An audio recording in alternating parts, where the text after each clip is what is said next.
With FSN Spotlight, I'm Simon Marks.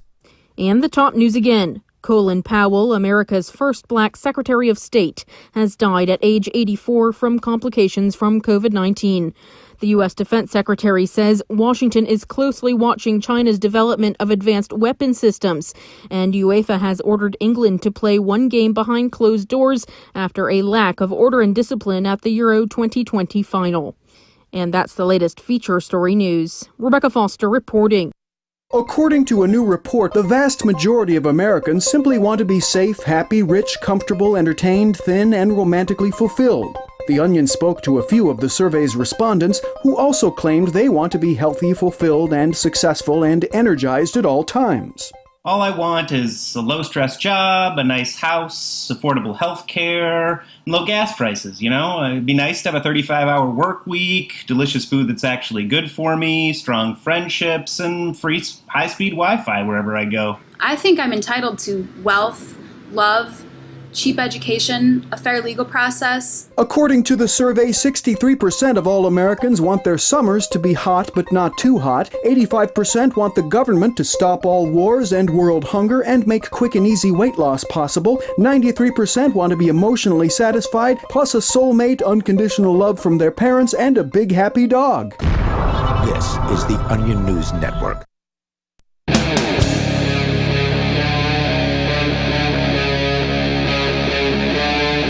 Free Talk Live.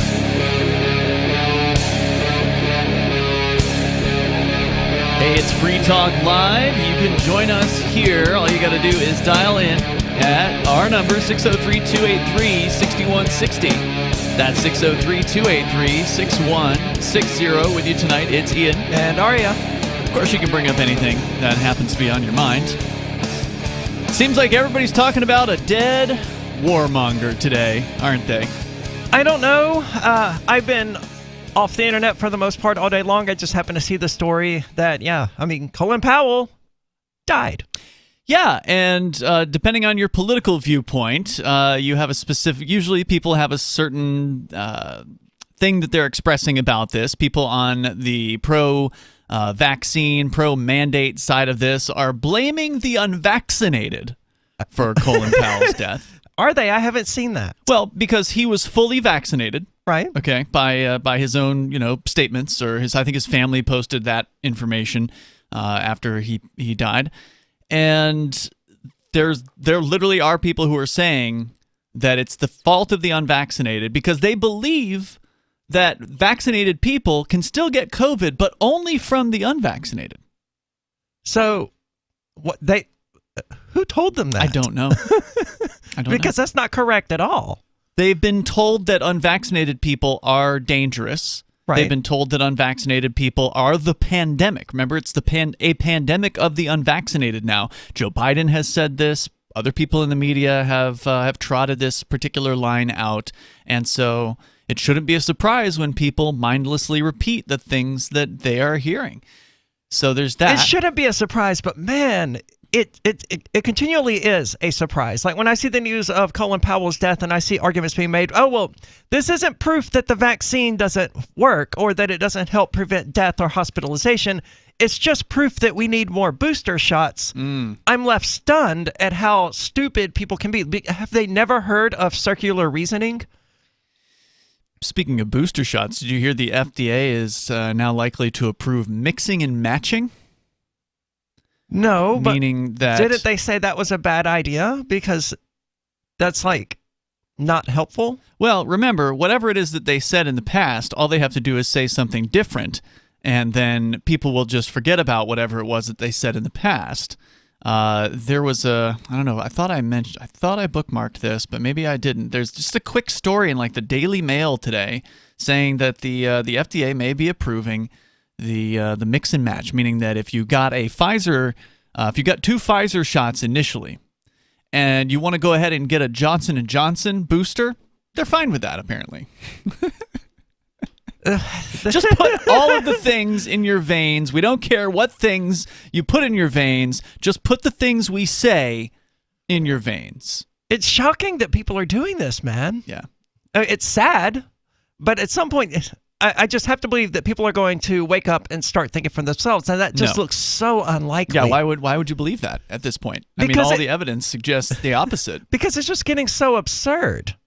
Right? The reason Moderna and Pfizer both exist is because they do fundamentally different things. I mean, they use sort of the same methodology from what I can tell, but the efficacy of the vaccines after 6 months is drastically different, with Pfizer being down to like 60-something% and Moderna still hanging around at 90%. So there's some sort of qualitative difference between these two vaccines. Mixing and matching them seems like bad science. Yep.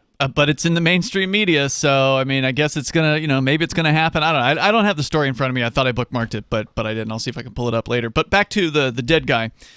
So Colin Powell. So the other, of course, typical thing that you hear when a politician like this dies is, "Oh, he was such a great man. Oh, what a good man, Colin Powell. He was the first black."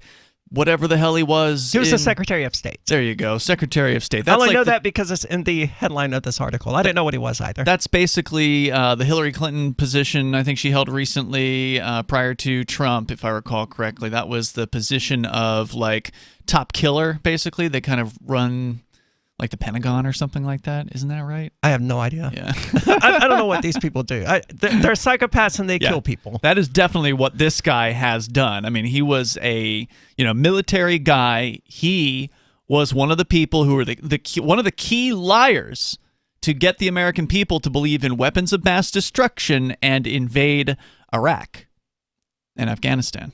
You remember that? I remember them repeating the words weapons of mass destruction repeatedly, and I think Jon Stewart, who was then doing The Daily Show, just sort of created a montage of, I think, George W. Bush and Dick Cheney using the phrase, and it was just 50-something times within a span of like 6 or 7 minutes. Oh, wow. Because, I mean, that's all it was. It was brainwash and propaganda.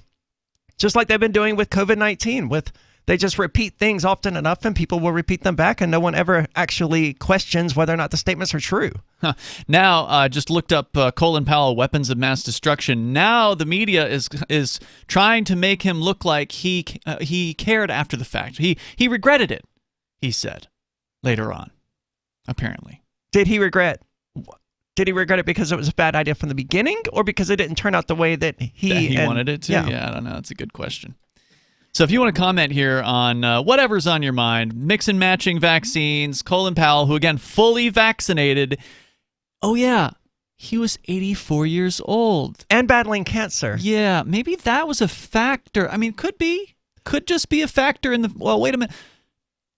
Isn't the average age of death for an American male like 74 last time I checked, if I recall correctly? It's at least below 84. It's way below 84. So, I mean, this was an 84-year-old guy. I mean, vaccinated or unvaccinated, from everything we've heard about COVID-19 from the very beginning, an 84-year-old cancer patient extremely likely to die from COVID-19 at the age of 84.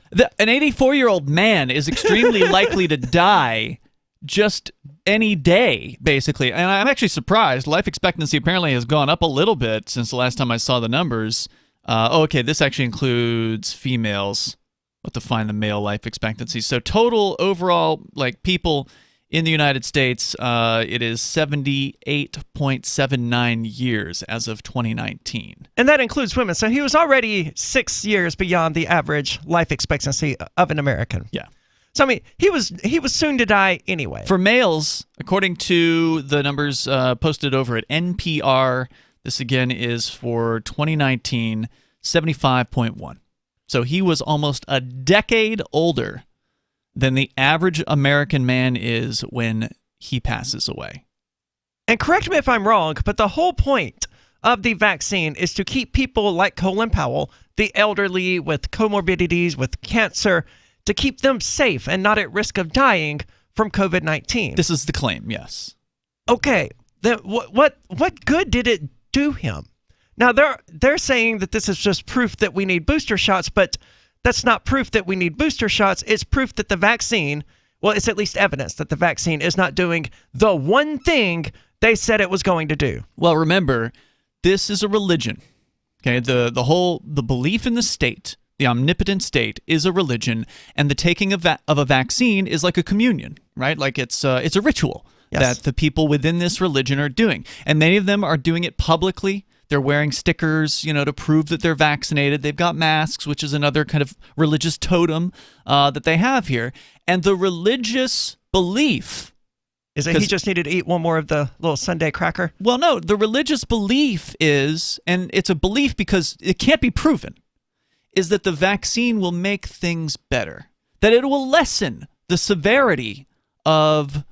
You will still get COVID because it's not really a vaccine, right? Like vaccines, the old definition used to be that it would prevent a thing from happening. Right. So now you can still get the thing that the vaccine was supposed to prevent because it actually doesn't prevent the thing. But if you get the thing the vaccine should have prevented, you can believe that it won't be as severe as had you gotten the thing without the vaccine. That's all that these people literally have. That's it. I know, and I've seen it. I've seen these people posting saying, well, thank goodness I got the vaccine because I got COVID-19 and I didn't have to be hospitalized when all evidence suggests that vaccinated or not. You wouldn't have been hospitalized anyway. Yeah, they would have been just fine. It's just confirmation bias of their own religious beliefs. And that's what it is. It's truly a belief because you can't compare apples to oranges. You don't know how severe, if you got the vaccine, you don't know how severe it would have been had you not gotten the vaccine. You can't compare the two of you. There's only one direction you can go to experience life. So it's just ridiculous. And now, of course, you got to have a booster shot. And then, you're going to have another booster shot. 603-283-6160. Whether you want to talk about a dead warmonger or whatever's on your mind, this is Free Talk Live. Are you tired of governments murdering people around the world? Stop using their money. There is an alternative. Bitcoin is a stateless, free market, non-political currency. Bitcoin cannot be inflated or controlled by any government. By using their money, you are helping the state. You have an incredible alternative available now. Learn it, use it, spread it. Get started with Bitcoin at Bitcoin.com. That's Bitcoin.com. Do you feel like your nation, state, or community no longer holds your values? Have you dreamt of a place where people agree that liberty is important and are free to pursue their projects so long as they respect the property of others? There are many people just like you that are discovering freeprivatecities.com. Their social media links are at the upper right of the page at freeprivatecities.com. All skill levels will be needed when the first of the Free Private Cities opens. It's sooner than you think. Stop arguing and build.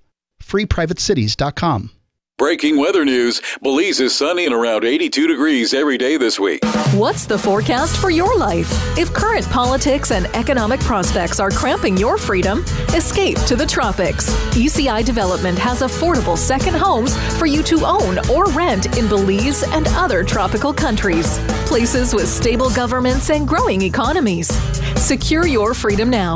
To find out more, send an email to ftl@ecidevelopment.com. When Monster Hunter International discovers one of Isaac Newton's wardstones being auctioned off, they decide to steal it and use it to destroy the Chaos God once and for all. But a mysterious thief upends their plan, and it soon becomes a race against time as something much older and infinitely more evil awakens in the jungles of South America. Monster Hunter Bloodlines by New York Times best-selling author Larry Correia and Baen Books. Visit monsterhunternation.com for more.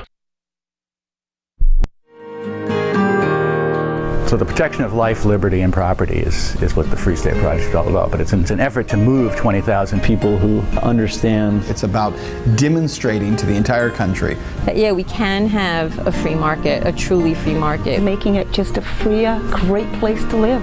It's the world's largest voluntarist libertarian community, and it's only getting bigger. That's amazing, to be able to move to a place where other people passionately believe in being free and independent. What the Free State Project is managing to do, though, is to put their money where their mouth is. It's physically getting up across the country and saying, let's go someplace and let's demonstrate the power of these ideas. There's a lot of kind of philosophy that surrounds liberty. There's a lot of thinking about it and talking about it. But here in New Hampshire, people are doing it. 101 Reasons Liberty Lives in New Hampshire, a documentary by Free State Project Early Movers. Watch it free at 101reasonsfilm.com. 101reasonsfilm.com. The LRN.FM social media channels have been revamped. We've eliminated Facebook and focused on other platforms like Twitter and Mastodon, the decentralized alternative to Twitter. On our accounts, you'll find posts from multiple LRN.FM show hosts together in one place. Follow us on Twitter at twitter.lrn.fm, or better yet, move to the decentralized Mastodon social media platform at toot.lrn.fm, toot.lrn.fm. I think you'll like it. My name is Jacob Hornberger. I'm president of the Future of Freedom Foundation, which Congressman Ron Paul awarded for having an outstanding freedom website. Write us at fff@fff.org, and we'll send you a free 3-month subscription to our monthly journal of libertarian essays and our booklet, Economic Liberty in the Constitution, which George Mason University economics professor Walter Williams praised in a recent column. That's fff@fff.org. We're still not sure why you'd want to watch, but our video feed is streaming nightly for free at cam.freetalklive.com.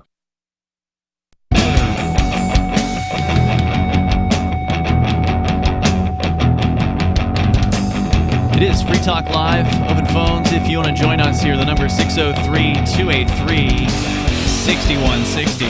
You can bring up anything you want. That's 603-283-6160. Here tonight, it's Ian and Arya. So I mentioned that I'd seen something about mixing and matching vaccines, possibly getting some level of approval by the federal FDA.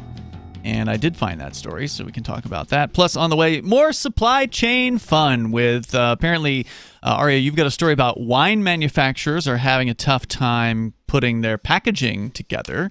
And, of course, they're not the only ones who are having a difficult time finding critical parts to get their products out the door, including automotive parts manufacturers. So, last week we talked about tractors unable to get tires. Yeah, meaning that farms can't harvest, which could mean food shortages. And so, all these things are interlinked. We can talk more about that coming up here. And I do want you to know also about Bitcoin.com, because now's the best time that you could possibly go and learn about Bitcoin. Last week would have been a better time. But now is your best opportunity, is to go, when you get a chance, to Bitcoin.com, click on Get Started at the top of the page, and then you can watch different videos. There's an introductory one that's all of 3 minutes and change, maybe long, not very long at all. So if you're time crunched, you can just go to Bitcoin.com, click Get Started. And if you feel like digging in deeper, they've got more information there as well. So learn as much as you can about this, as much as you feel comfortable, because this technology is not going away. It is likely going to be with us for generations, if not longer. Once again, it's Bitcoin.com. And they also have a great news site. So if you want to get the latest headlines about the world of cryptocurrency, get over to news.bitcoin.com. You and I, Arya, were discussing prior to the show that Bitcoin BTC is right now flirting with, it's a couple $1,000s away from an all-time high.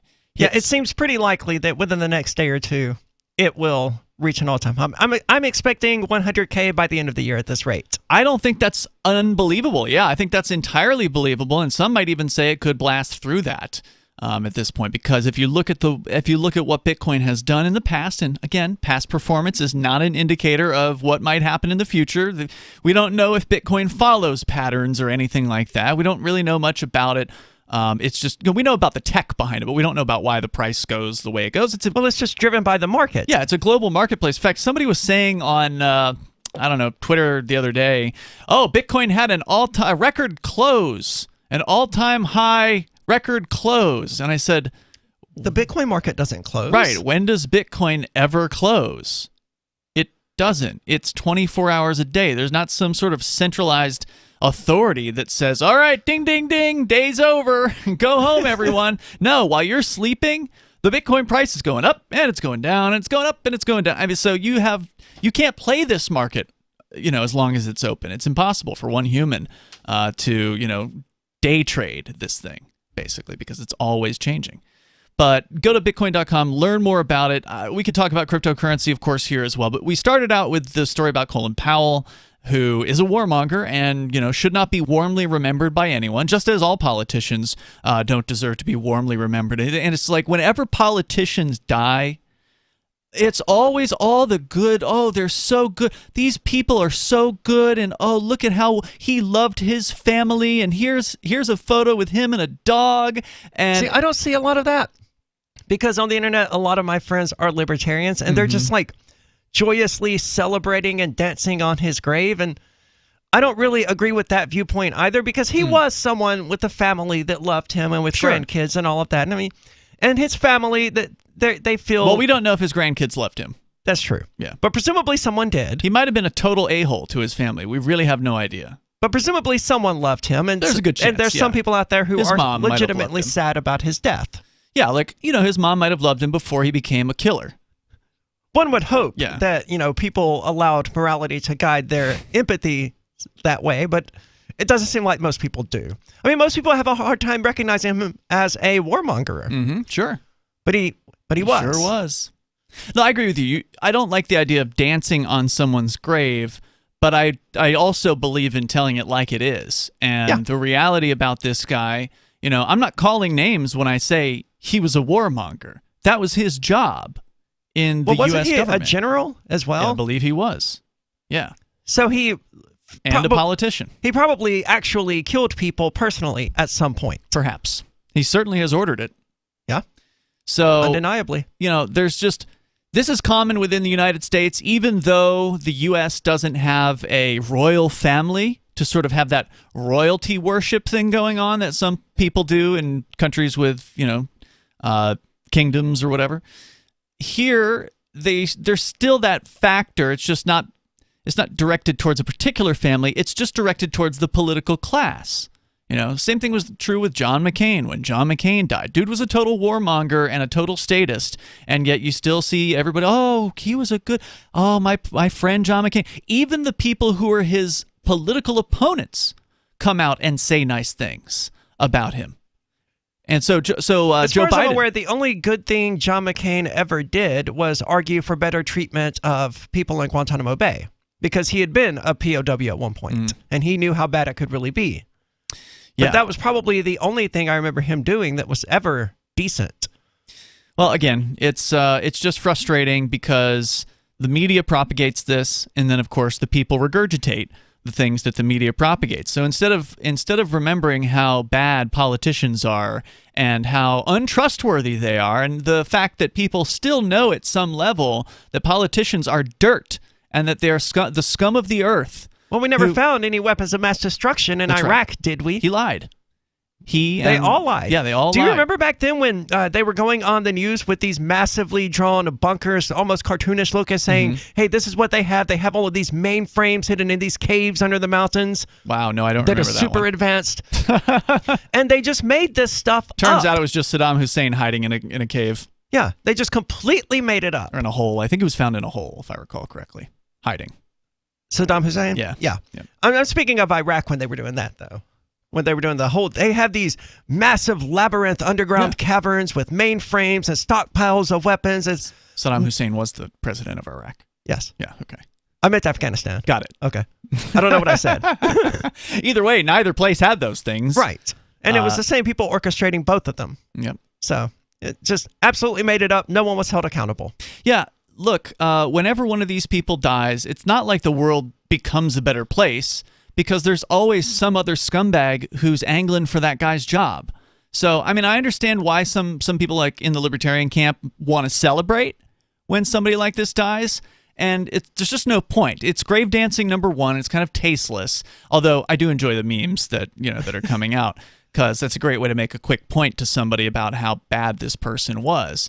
So I'm not saying like don't make fun. Like there's nothing wrong with poking fun at politicians. They deserve it. That's the least they deserve. And the thing I'm saying, I guess a thing I'm saying here is they still deserve it after they're dead. Because some people say, "Oh, too soon. Oh no, what about his family?" Well, I'm sorry.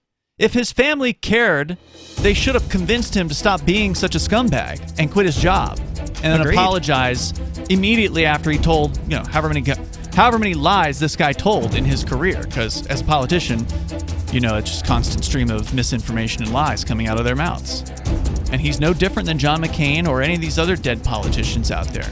But it doesn't make things any better because now there's just some young guy that's going to take that position and do the same crap and lie us into war again. More coming up. It's Free Talk Live. Free Talk Live's video archives have been on LBRY for years. LBRY is an uncensorable, decentralized, blockchain-based media sharing protocol, and we're big fans of it here on Free Talk Live. In 2020, LBRY launched Odysee, a video sharing website to compete with YouTube, and it's really taking off. Now with over 1 million channels, many of whom are disaffected YouTube creators. During YouTube's crackdown for not towing the government line on COVID, the Free Talk Live YouTube channel started receiving strikes and could be completely taken down at any moment. Thankfully, Odysee started offering live streaming, so we're now streaming live every night and posting our video archives permanently to Odysee. You can watch live or anytime on our Odysee channel by visiting video.freetalklive.com. If you want to go all in, download the desktop app at lbry.com, and then every video archive you watch, you'll help seed and keep it online forever. At minimum, we ask you visit video.freetalklive.com and follow us on Odysee today. video.freetalklive.com. From Feature Story News in Washington, I'm Rebecca Foster. Colin Powell, America's first black Secretary of State, has died at the age of 84 from complications from COVID-19. A professional soldier, he rose up the ranks from active combat duty in Vietnam to holding several positions at the highest levels of the U.S. government. FSN's Nina Maria Potts has more. Colin Powell may not have run for the White House himself, but he was widely considered to be a leading contender for the presidency at one time. Having served as the first black national security advisor in the U.S. under Ronald Reagan, he went on to become George W. Bush's first Secretary of State. But his reputation in that role was shredded after he presented faulty evidence before the United Nations, asserting Saddam Hussein possessed weapons of mass destruction. He became disillusioned with the Republican Party later in life, and he became a solid supporter of former President Barack Obama, endorsing him in the final weeks of his 2008 presidential campaign. U.S. Defense Secretary Lloyd Austin says Washington is closely watching China's development of advanced weapon systems, but he declined to comment directly on a report that Beijing had tested a nuclear-capable hypersonic missile. From Washington, Kate Fisher reports. Beijing has denied a report in the Financial Times newspaper that China had launched a rocket carrying a hypersonic glide weapon, saying it had tested a space vehicle. When asked about it, General Austin did not remark on specifics, but he said that the US closely watches China's, quote, development of armament and advanced capabilities and systems that will only increase tensions in the region. He said Washington would remain focused on the military challenge from Beijing. The US and Russia have both tested hypersonic weapons, usually defined as missiles which fly more than 5 times the speed of sound. UEFA has ordered England to play one game behind closed doors, and a second game has been suspended for 2 years after a lack of order and discipline at the Euro 2020 final. The ban will come into effect at England's next competitive UEFA fixture, which will be the beginning of the Nations League in 2022. Chris Jones has more from London. It was a moment England fans had waited for decades, a shot at the European title. But the night was ruined before a ball was even kicked. Hundreds of England fans without tickets barged their way into Wembley, resulting in numerous fights and dozens of arrests. Now, the English Football Association has been given its punishment by UEFA, European football's governing body. 2 games behind closed doors and a fine of over $100,000. The FA said it was disappointed at the verdict, but accepted the decision and that it was working to make sure a situation like this never happens again. From Bureaus Worldwide, this is FSN. Yep, we still do email. Drop your email address in the entry box at freetalklive.com, and you'll be kept in the loop with Free Talk Live.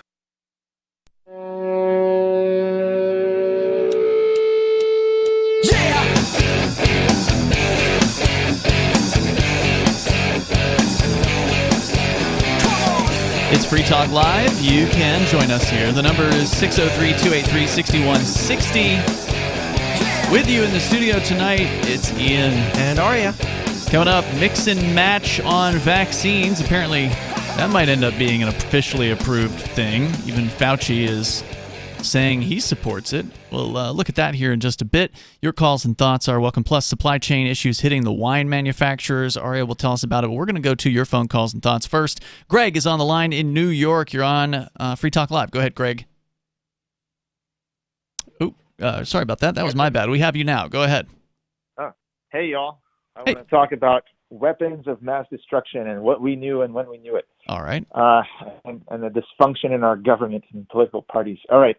Where do I start? So basically, Clinton, was also, I just read something on CNN, February 13th, 2003, before the invasion, Clinton was supporting also this idea that we don't know what's in Iraq because, Hans Blix, the guy who, from the UN, the inspectors, they were kicked out by Saddam. Very stupid move by Saddam, in my opinion. Also, failure of government. I don't think it was a stupid move for him to say, hey, Iraq is a sovereign nation and you're no longer permitted to be here, so get out. Well, the whole concept of sovereign nations is what libertarians are against, I think. And the idea that... Yes, but I will take a smaller state over a bigger state any day of the week. Okay, but there's still, what I'm saying is there's still large states, and Iraq definitely was an oppressive state to the Kurds, for example, and others. But I just want to say this, that it was a stupid move by Saddam because inspectors give us facts on the ground. And allegedly, but I don't trust the UN inspectors any more than I trust the U.S. government or Saddam Hussein. Well, fine, but it's better than nothing. And what we had in Iran recently was the Iran deal, which put a record number of inspectors and gave them the most access to the country. And remember, these inspectors are not warmongers. They're not people that have weapons. They're people that go around and try to find the weapons. And what I'd like to say is this. So North Korea was developing a nuclear weapon, was Kim Jong-il at the time, the father, I think, of Kim Jong-un. And what's maybe not well known today is that Clinton negotiated a peace, a treaty with North Korea. It was called the Agreed Framework. If you Google it, Agreed Framework. On his way out, everything was agreed that North Korea would not develop a nuke in exchange for lessening of sanctions and easing of pressure on North Korea. So you would think, okay, great. But when Clinton left, the other party, in this case the Republican Party, completely sort of let the deal die. And they called it appeasement. Well, we saw that North Korea got the nuke. So now the same exact thing played out with Iran, where this time the Republican Party even wrote a letter to Iran saying, you cannot trust our treaties. We can break them as soon as the next administration comes in. They literally said this. And if they were only so honest with the Native Americans, then they would break our treaties. But anyway, my point is the U.S. is always sort of having the schizophrenic thing with the two parties where they undermine each other, and then they basically undermine treaties that they make with the other countries that the other country eventually gets a nuke. So that's the problem with our foreign policy. One of the many. Yeah, problems. I mean, you're not wrong. I mean, you're absolutely correct that these people cannot be trusted. And of course, problem with the foreign policy is that it exists at all. I mean, ideally, if the United States government is going to exist, they should stay the hell out of the rest of the world and just accept trade with them, and that's it. No, alliances, right? No entangling alliances. Wasn't there a founding father who said, we shouldn't do that? I mean, that would be the sensible way to approach this. Yeah. And now we have the Non-Proliferation Treaty, right? The UN, which I think China is not a signatory to it. I'm not sure. But they just developed, China just tested and surprised the U.S. with a sort of not a ballistic missile, but a missile that goes to space and then re-enters the atmosphere at any point. Well, it's unclear how surprised the U.S. military really was by this. I mean, I know the media is reporting they're surprised by this, but we don't actually know what the CIA or the NSA or any of these other agencies really knows about the Chinese government.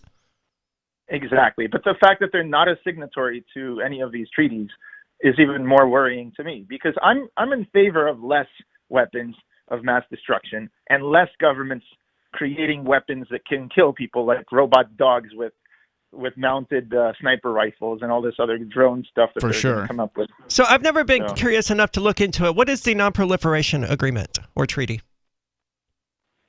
I'm sure it's complex, but essentially the signatories to the treaty, all those countries, agree that they will not develop more nuclear weapons. I'm not an expert on exactly how or why, say, Iran was going to develop one or not develop one. I'm not entirely clear. But what I do is the know contention then that the United States hasn't created a new nuclear weapon in the last several decades? Either that or that they will draw down the number of nukes over time. Honestly, I don't know about that particular non-proliferation treaty, but I do know that they have bilateral agreements with Russia to draw down nukes with the START treaty and all these other things, which I very much welcome, less weapons in the world. But unfortunately, the militaries of the world are developing drones and AI that will then seek and destroy without any humans, and they'll make a lot of more mistakes. Now the government, right, machine. So now you don't have to worry about a nuclear explosion. It's just going to be an assault by drones dropping less nuclear weapons, non-nuclear bombs upon you. So it's not like that there's any less destructive capability. But certainly, I don't disagree with you that nuclear weapons should go away. While I do like the idea of nuclear power. Thanks for the call, Greg. Appreciate hearing from you tonight. The number is 603-283-6160, and that's another thing they're not allowed to develop, as I understand it, is new nuclear power facilities.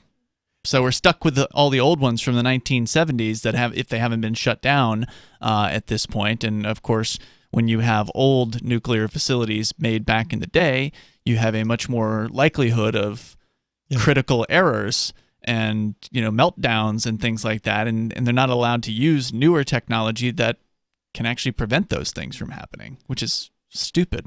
And I like the idea of nuclear weapons going away forever, but Pandora's box is open. We can't uninvent that technology. No, and you also can't trust the government to do what they say they're going to do either. Right? Oh, yeah, we're getting rid of those nuclear weapons, or nuclear weapons. We're just going to hide them over here where you won't find them. Yeah, I mean, they exist now. As best as I can tell, the best solution for the existence of nuclear weapons is to allow them to be owned by private individuals. And I'm not joking when I say that. If the U.S. government can have it, we should be able to have it to defend ourselves against the U.S. government. Yeah, I mean, I do tend to think that if it were possible to just dismantle them all, I would support that direction. Sure, but it would only take someone with a few million dollars to create a new one. Then they're the only one with the nuke. Yeah, you can't uninvent the technology. Yeah, that's for sure. Tragic.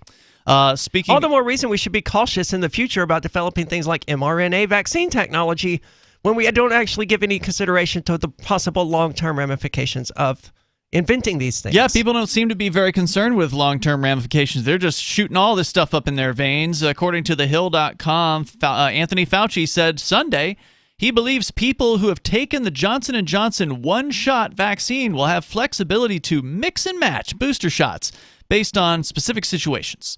His comments follow an approval by a Food and Drug Administration advisory panel of booster shots for J&J vaccine recipients. He was appearing on Fox News Sunday where he was asked about the possibility of mixing vaccines from different companies. He said, quote, "I think what needs to be done, and I believe will be done, is that there will be a degree of flexibility that will be left up to the individual based on their individual situation," he answered.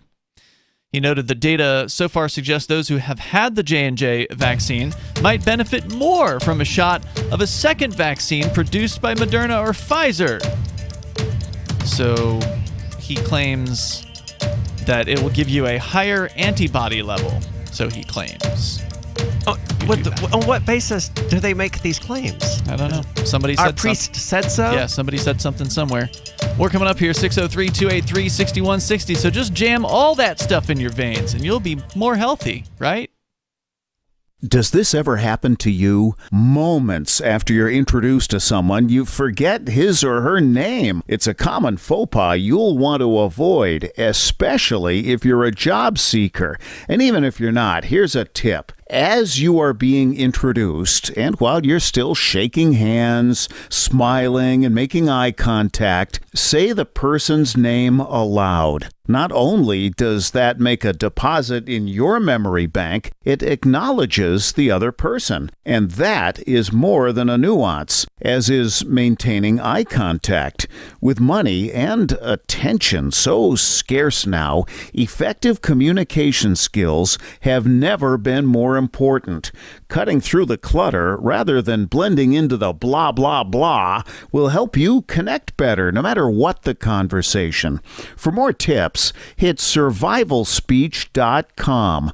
I'm Holland Cook. Is oral health important to you? If you don't like your own teeth, fresh breath, or kissing people, then by all means, stop listening. Several years ago, I met Jessica Armand, founder and CEO of My Magic Mud, and I became passionate about the product that she created and never want to live without it. It's clinically proven to whiten teeth, but I find it does much more. They want you to love My Magic Mud as much as I do, so they're giving you a money-back guarantee plus 20% off. Go to mymagicmud.com and use coupon code FTL20 at checkout. mymagicmud.com, FTL20. There are lots of ways to listen to Free Talk Live. Our podcast has been around since podcasts began, and now the FTL feed is loaded with content besides our full show archives. Did you know that we make it easy for you to customize your podcast subscriptions? We have different feeds, one that includes only our full shows, one with just the Daily Digest, and our main feed that includes everything. You decide what you listen to. It's quick and easy to customize your feeds at feeds.freetalklive.com. That's feeds.freetalklive.com. Free Talk Live. The town wants him to stop. So he's charged with a misdemeanor and could spend 6 months in jail. 71 years old. Nice folks there. He's wouldn't let blind. That's his source of living. Blind old man sell some firewood out of his front yard. Nice. So now you're looking at having to go out, get a firewood permit, which is going to cost you X amount of dollars a year, and who knows how much research to try and figure out how to get the permit. Just doing whatever they can to stop industry. Yeah, then you have to go and get your education so you can actually run the saw, and then you have to get a variance on your property so you can actually sell the firewood from your property. Oh, and don't forget, if you have a storefront, then you have to pay, what, $500, $600, $700 a month in rent, maybe $4,000 a month in rent, depending on what city you live in. Gotta have an occupational license, too. Aggression like this by these government people happens all across the country, and you have to ask, how much more are you willing to put up with before you finally say no? Free Talk Live, 7 nights a week from 7 to 10 Eastern, live on the Liberty Radio Network at LRN.FM. What if you want to hear the latest episode of Free Talk Live, but all you have is your phone, you forgot to download our archive, and you have no data connection? You can call our Listen line at 641-793-0191. That's a long-distance number, so you may incur charges. If not, listen as long as you want. 641-793-0191. The Free Talk Live Listen line, 641-793-0191. There are basically two types of advertising, direct response and branding. Radio's great for direct response with its low cost to listener ratio, but audio can't be beat for branding, which is a longer-term endeavor. You want to be the first thing that someone thinks of when they think about your product or service. If you have a local business that you want kept top of mind in your community, call the station. If you need national reach, Free Talk Live's got around 200 radio stations, millions of monthly listening sessions, can suit all budgets, and if we don't think we're right for you, we'll tell you. Email me, mark@freetalklive.com. Got Telegram? You can follow our channel there and discuss show prep with other listeners at telegram.freetalklive.com.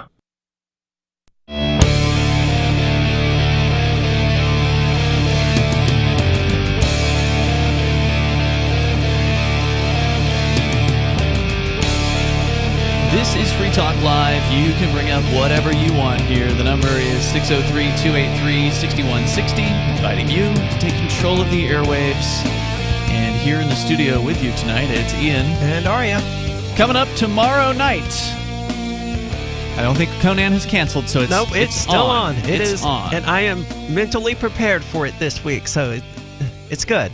And when you say mentally prepared, you mean you had sworn that you would no longer put things like a Carolina Reaper, the world's hottest pepper, in your body because you did the chip challenge, right? Yeah, last year. I think the word is Paki. Is it this year? It was earlier this year, wasn't it? I think it was very early this year, in like January or February. Yeah.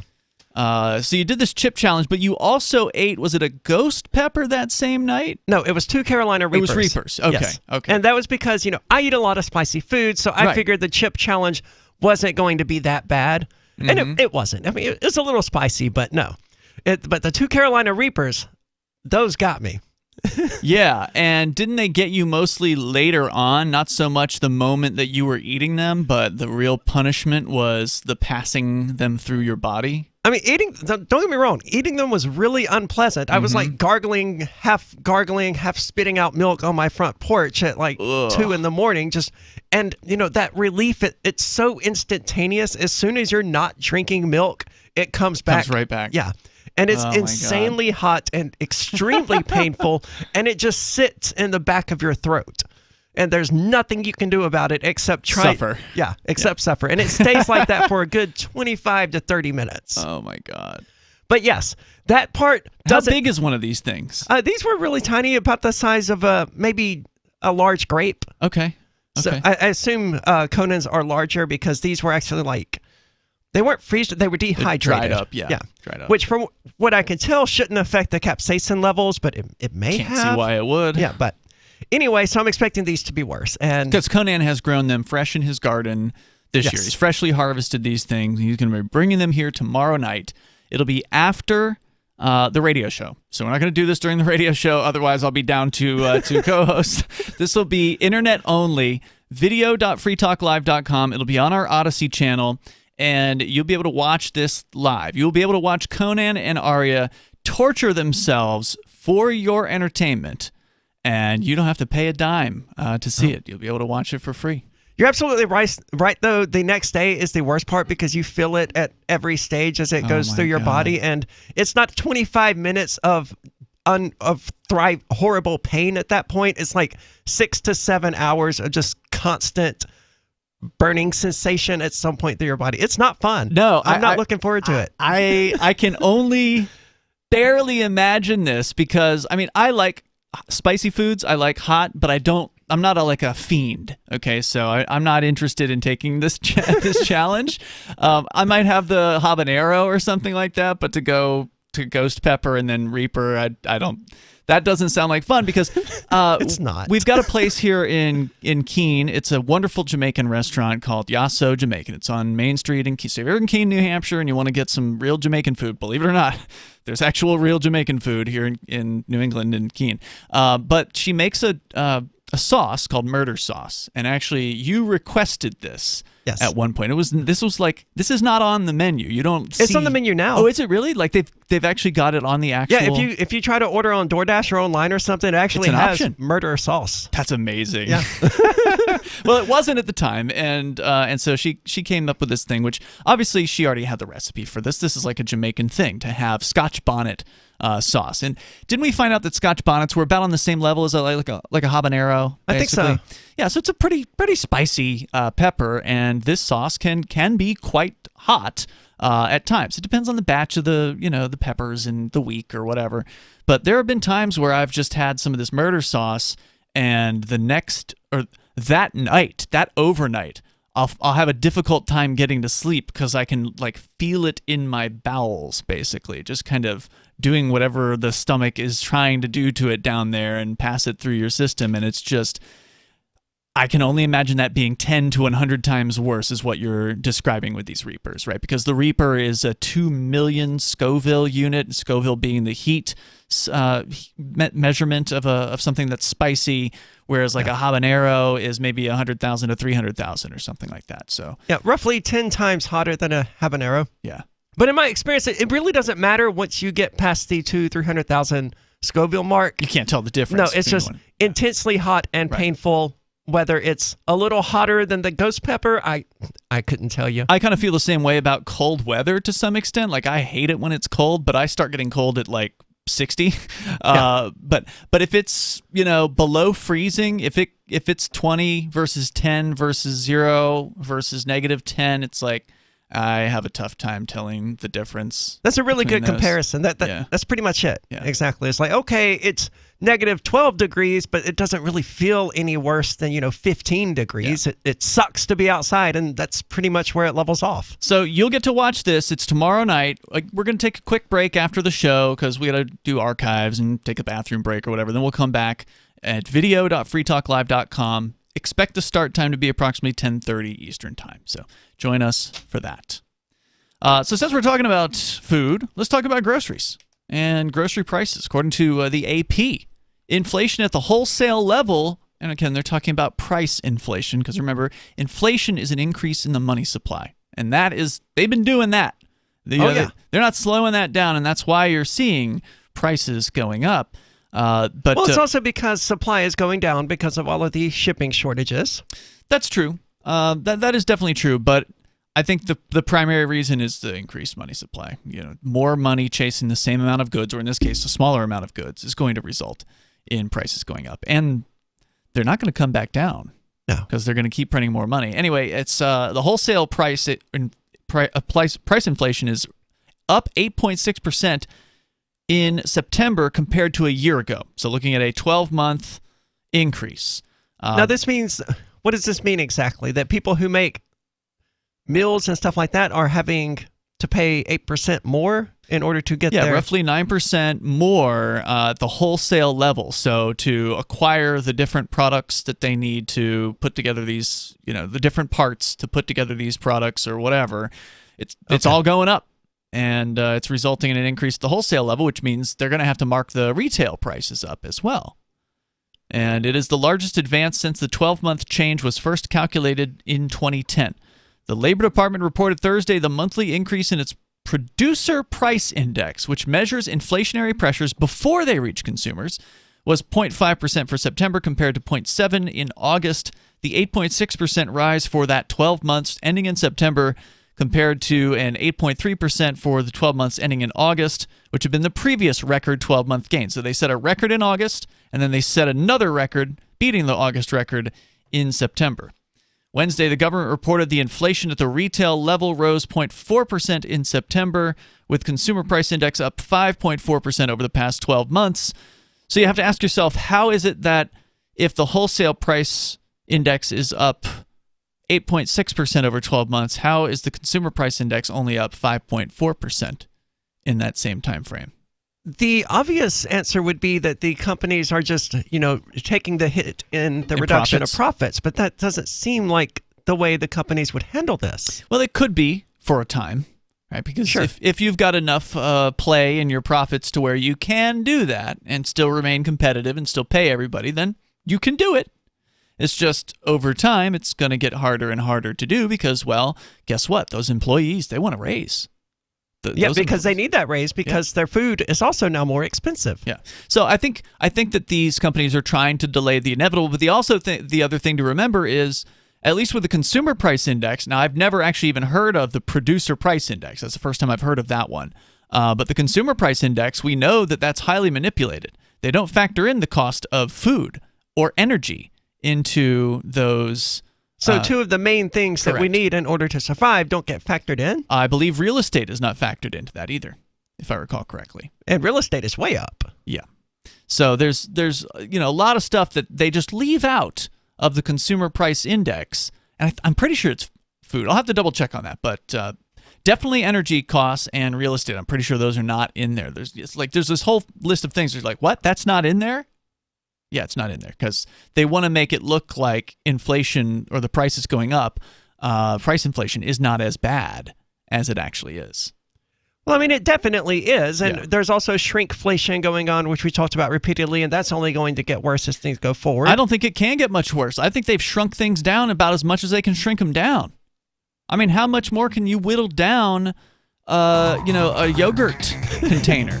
How much more can you whittle down what used to be down to 1 ounce? No, you can't. You can't even fit that on a spoon.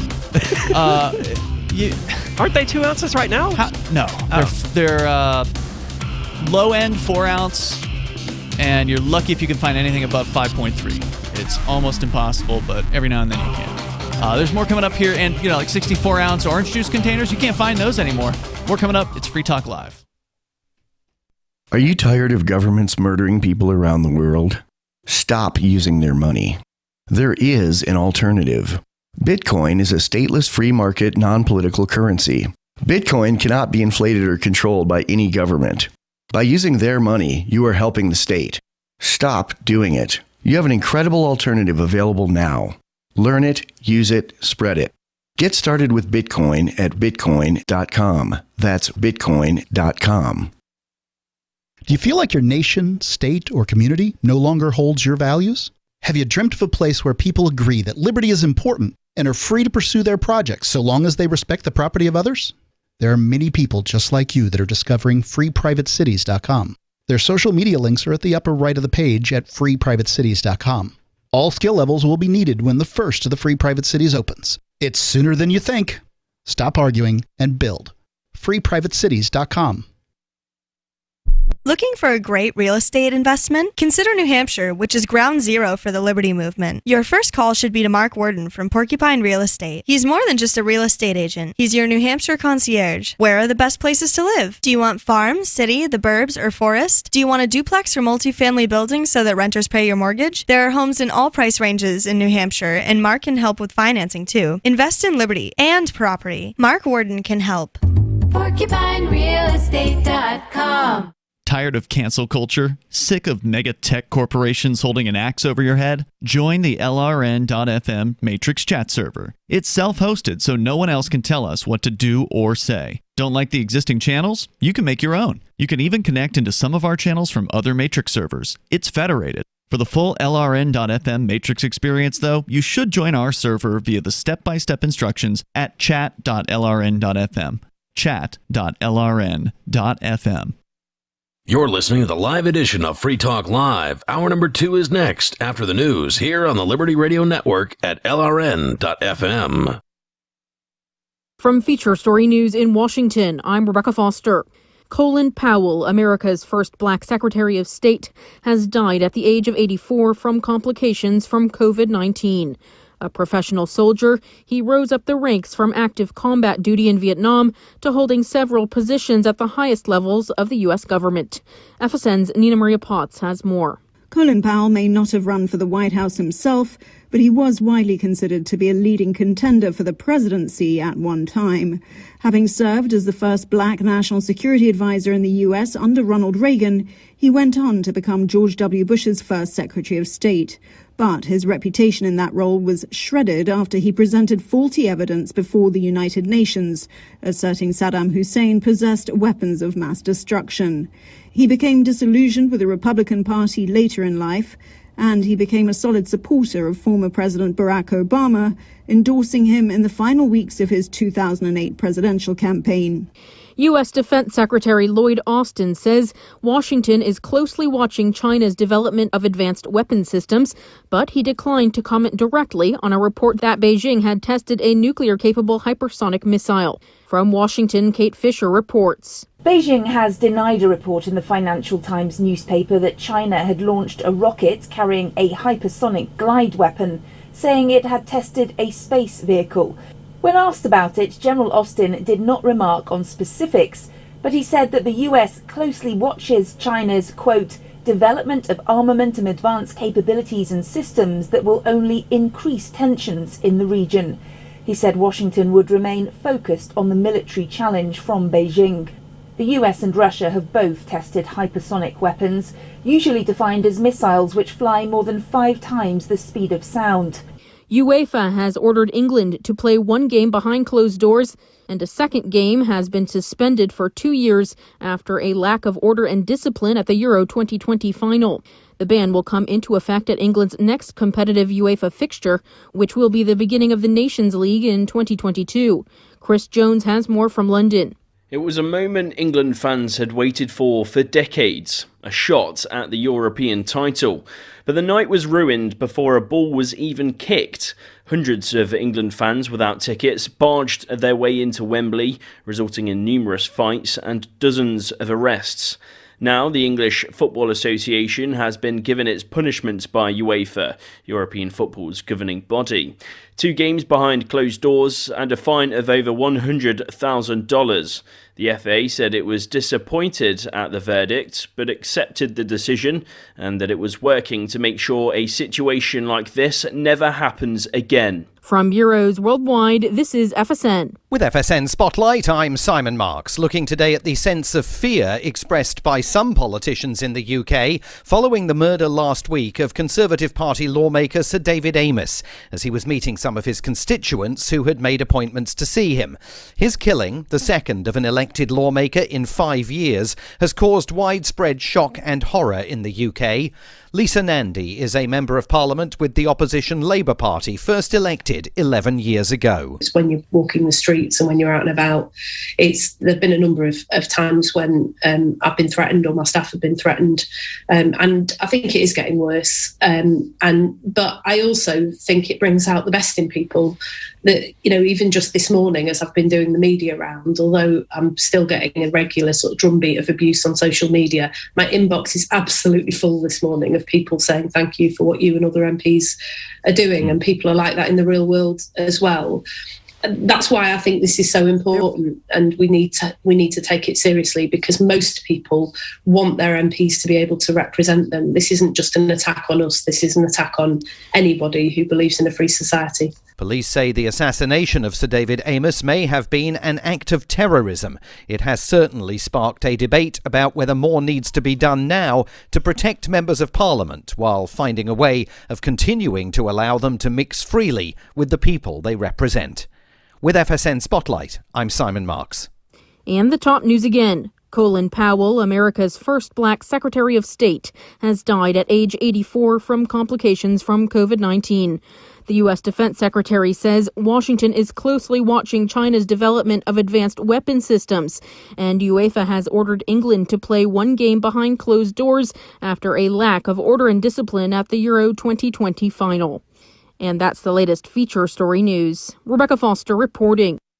If you're one of the many frustrated singles who suffer from online dating fatigue, you might just be in luck. A new dating website launched this week that caters to fed-up men and women who simply want to meet eligible singles with unbroken skin or open sores similar to their own. It's called Last Shot. If you're one of those people who's just ready to throw your hands up in the air and start a life with someone who has unbroken lesion-free skin, or on the other hand, if you're open to someone who has boils and abscesses similar to your own, Last Shot is perfectly calibrated to your needs. Boasting a user-friendly interface and affordable dues of $4.99 a month, Last Shot simply asks users to log in, then click yes or no if they have open sores. Within moments, they're connected with hundreds of eligible singles who have comparable skin conditions. Reviews have been overwhelmingly positive. Arcuri hopes to one day introduce an upgraded membership experience, which would allow exasperated singles to filter for specific skin conditions. This is the Onion News Network.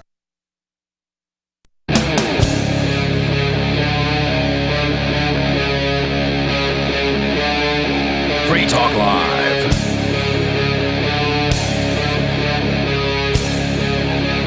It's Free Talk Live. You can bring up whatever's on your mind here. The number is 603-283-6160 as we kick off the second hour of the program. Joining you tonight, you've got Ian. And Aria.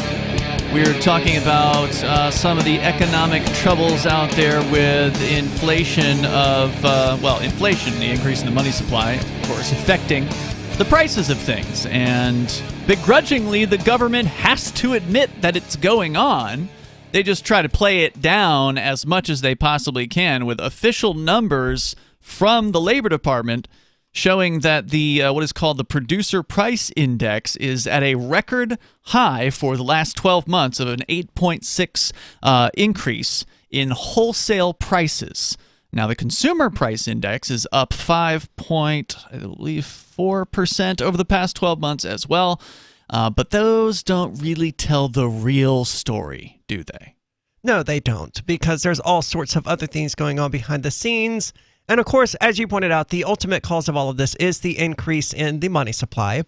The government likes to hide that by talking about an increase in prices, and the media plays it up trying to pretend like inflation is an increase in prices. But no, the increase in prices is a result of the inflation. We can talk more about it. Plus, you mentioned the new buzzword shrinkflation, which is also has been called downsizing products in the past. And there was a blog I found years ago that I really enjoy. I've just remembered it. I haven't been in probably a couple of years myself, but it's still out there. It's called mouseprint.org, and it's done by like some consumer group.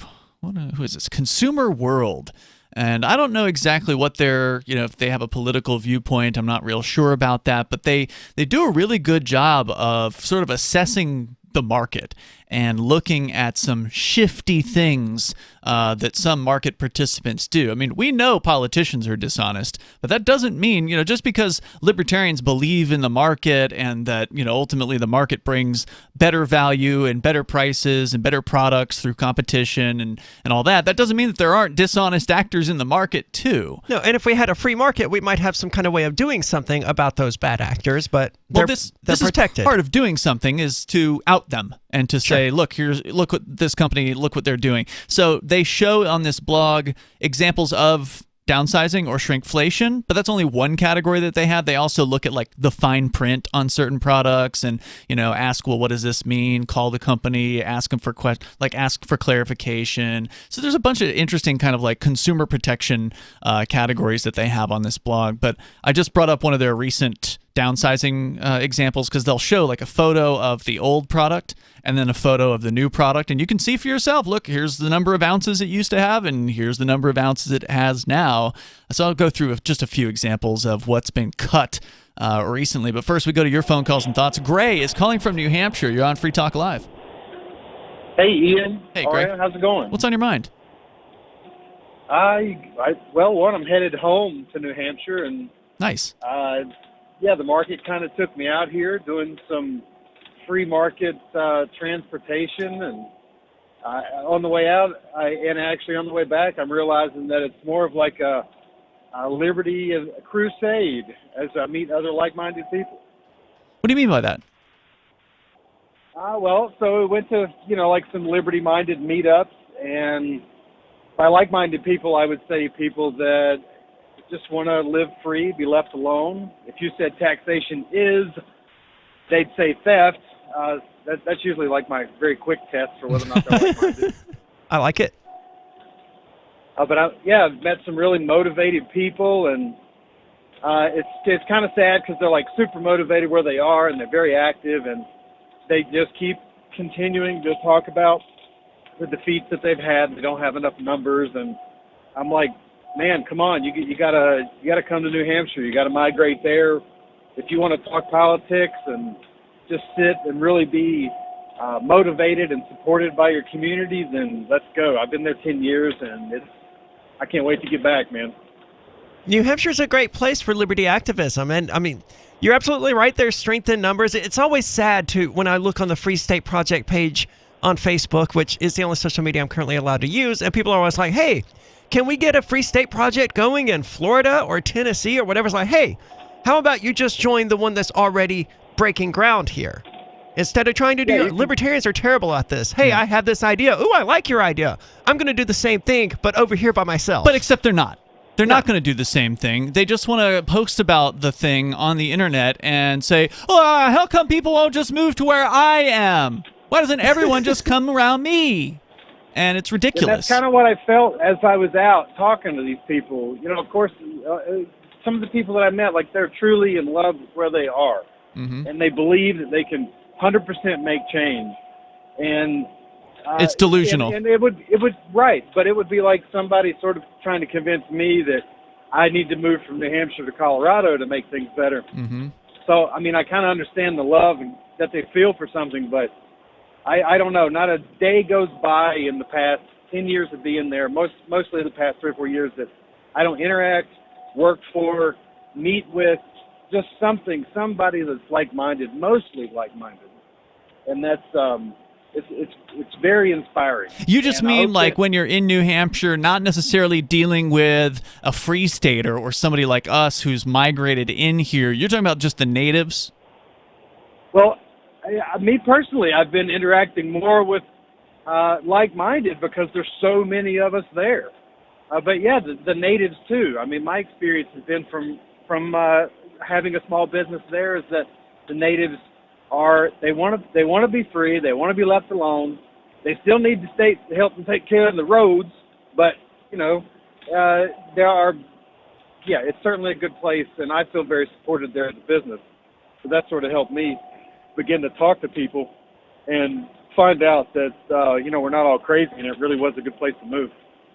It is a good place to move. I have never regretted the decision since I landed here, a little over 3 years ago, I think. I met a guy who started something called the Colorado, or Free State Colorado. His name was Brandon, I think. I don't remember his last name, but he was pretty active.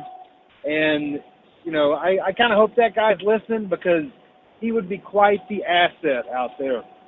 He's more in the system activism, but, as I'm sure you know, we'd take anything we can get. What is Free State Colorado? I've never even heard of this.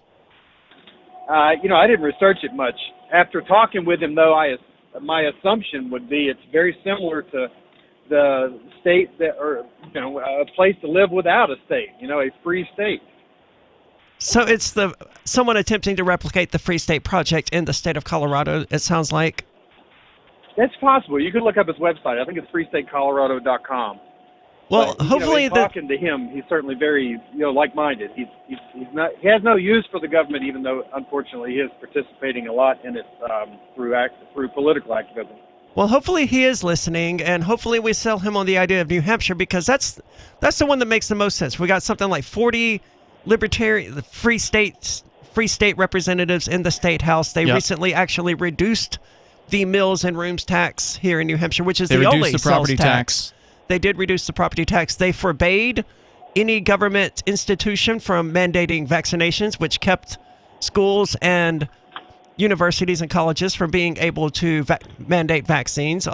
Huge amounts of progress. I talk about those things a lot out here, that if you're into the political side of it, that we just rejected the Fed's money, and we don't have a vaccine that's a great one. $27 million was being dangled by the federal government for COVID vaccination pimping, and the executive council, which is essentially a check on the power of the governor, rejected 4-1. They voted to reject that money, which makes New Hampshire the only state to reject COVID money from the federal government. Nice. So far. Maybe someone else will, but so far. I think that kind of thing is going to be, if not already, is going to be a beacon for people. It's just one more thing. Yeah. And we just keep piling them on. And the other thing, and thank you, Gray, for the call tonight. I appreciate hearing from you. The other thing is, a lot of the statists are getting pretty fed up. Like, they're posting online about how uncomfortable that they are in New Hampshire. Good. Massachusetts is like 20 minutes away. Exactly. Why don't you just go there? You'll feel a lot more safe, where everybody's mandated to obey. More coming up here in moments. This is Free Talk Live. Thanks, Gray. Breaking weather news. Belize is sunny and around 82 degrees every day this week. What's the forecast for your life? If current politics and economic prospects are cramping your freedom, escape to the tropics. ECI Development has affordable second homes for you to own or rent in Belize and other tropical countries. Places with stable governments and growing economies. Secure your freedom now. To find out more, send an email to ftl@ecidevelopment.com. After a devastating war, the alien visitors were driven back, and their willing human collaborators were left behind to face the music. When Emma Jean Anderson's ex-lover springs her from prison, Nathan Foster and his 14-year-old nephew Ben are tasked with bringing the pair to justice. An easy enough job until they discover something is inside Emma Jean, and the fate of the planet hangs in the balance. The Family Business by Mike Coopery from BaneBooks.com. Are you tired of governments murdering people around the world? Stop using their money. There is an alternative. Bitcoin is a stateless, free market, non-political currency. Bitcoin cannot be inflated or controlled by any government. By using their money, you are helping the state. Stop doing it. You have an incredible alternative available now. Learn it, use it, spread it. Get started with Bitcoin at Bitcoin.com. That's Bitcoin.com. Do you feel like your nation, state, or community no longer holds your values? Have you dreamt of a place where people agree that liberty is important and are free to pursue their projects so long as they respect the property of others? There are many people just like you that are discovering freeprivatecities.com. Their social media links are at the upper right of the page at freeprivatecities.com. All skill levels will be needed when the first of the Free Private Cities opens. It's sooner than you think. Stop arguing and build. freeprivatecities.com. Hi, I'm Derek J. To me, an activist's calling is to actively work to advance a cause. The cause for which I work is personal freedom. I believe my life is best when I engage in voluntary interactions and self-government. I reject the idea that anyone else has a higher claim to my life or my body than I do. I see people who call themselves the government as a threat to my personal freedom. I realize you may feel differently, but my relationship with the people who call themselves the government is completely involuntary. If Starbucks used some of its money to drop bombs, I wouldn't shop there. So why would I support the American empire? The empire does not require my consent. Derek J's Victimless Crime Spree. Watch it for free and order the Director's Cut DVD at victimlesscrimespree.com. That's victimlesscrimespree.com. Some of you asked, and now we've delivered. LRN.FM's live Keene, New Hampshire studio shows are now streamed in HD on Twitch. Visit our channel at twitch.lrn.fm and give it a follow. If you have Amazon Prime, you get one free subscription on Twitch. If you use it on our channel, Twitch will give LRN.FM a monthly piece of your Prime subscription cost. So please watch, follow, share, and subscribe to twitch.lrn.fm. That's twitch.lrn.fm. So you've signed the Shire Society Declaration and are planning your move to New Hampshire to be around more liberty-oriented people. Next, sign up for the Shire Society Forum at forum.shiresociety.com. There are a bunch of people there who are already in the Shire, and they want to meet you. If you're already in the Shire physically, you should also come by the forums. Remember, not everyone uses Facebook. New people are signing up for the Shire Society Forum every month, so drop in and say hello at forum.shiresociety.com. Do you appreciate what we do? Help us advertise, market, and promote for just $5 a month at amp.freetalklive.com.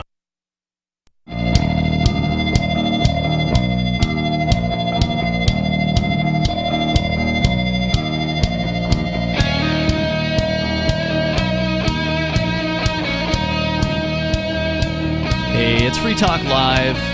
Open phones here if you want to join us. You can, of course, bring up whatever's on your mind. The number is 603-283-6160. That's 603-283-6160. Freedom's Phoenix is a liberty-oriented news aggregation site. If you want the newest and freshest stories and perspectives on current events from those who value liberty, freedomsphoenix.com has it. They've got a daily dispatch, which is a great way to stay up to date on science, technology, historical findings, liberty news, government overspending, and the rise of the police state at freedomsphoenix.com. That's freedomsphoenix.com.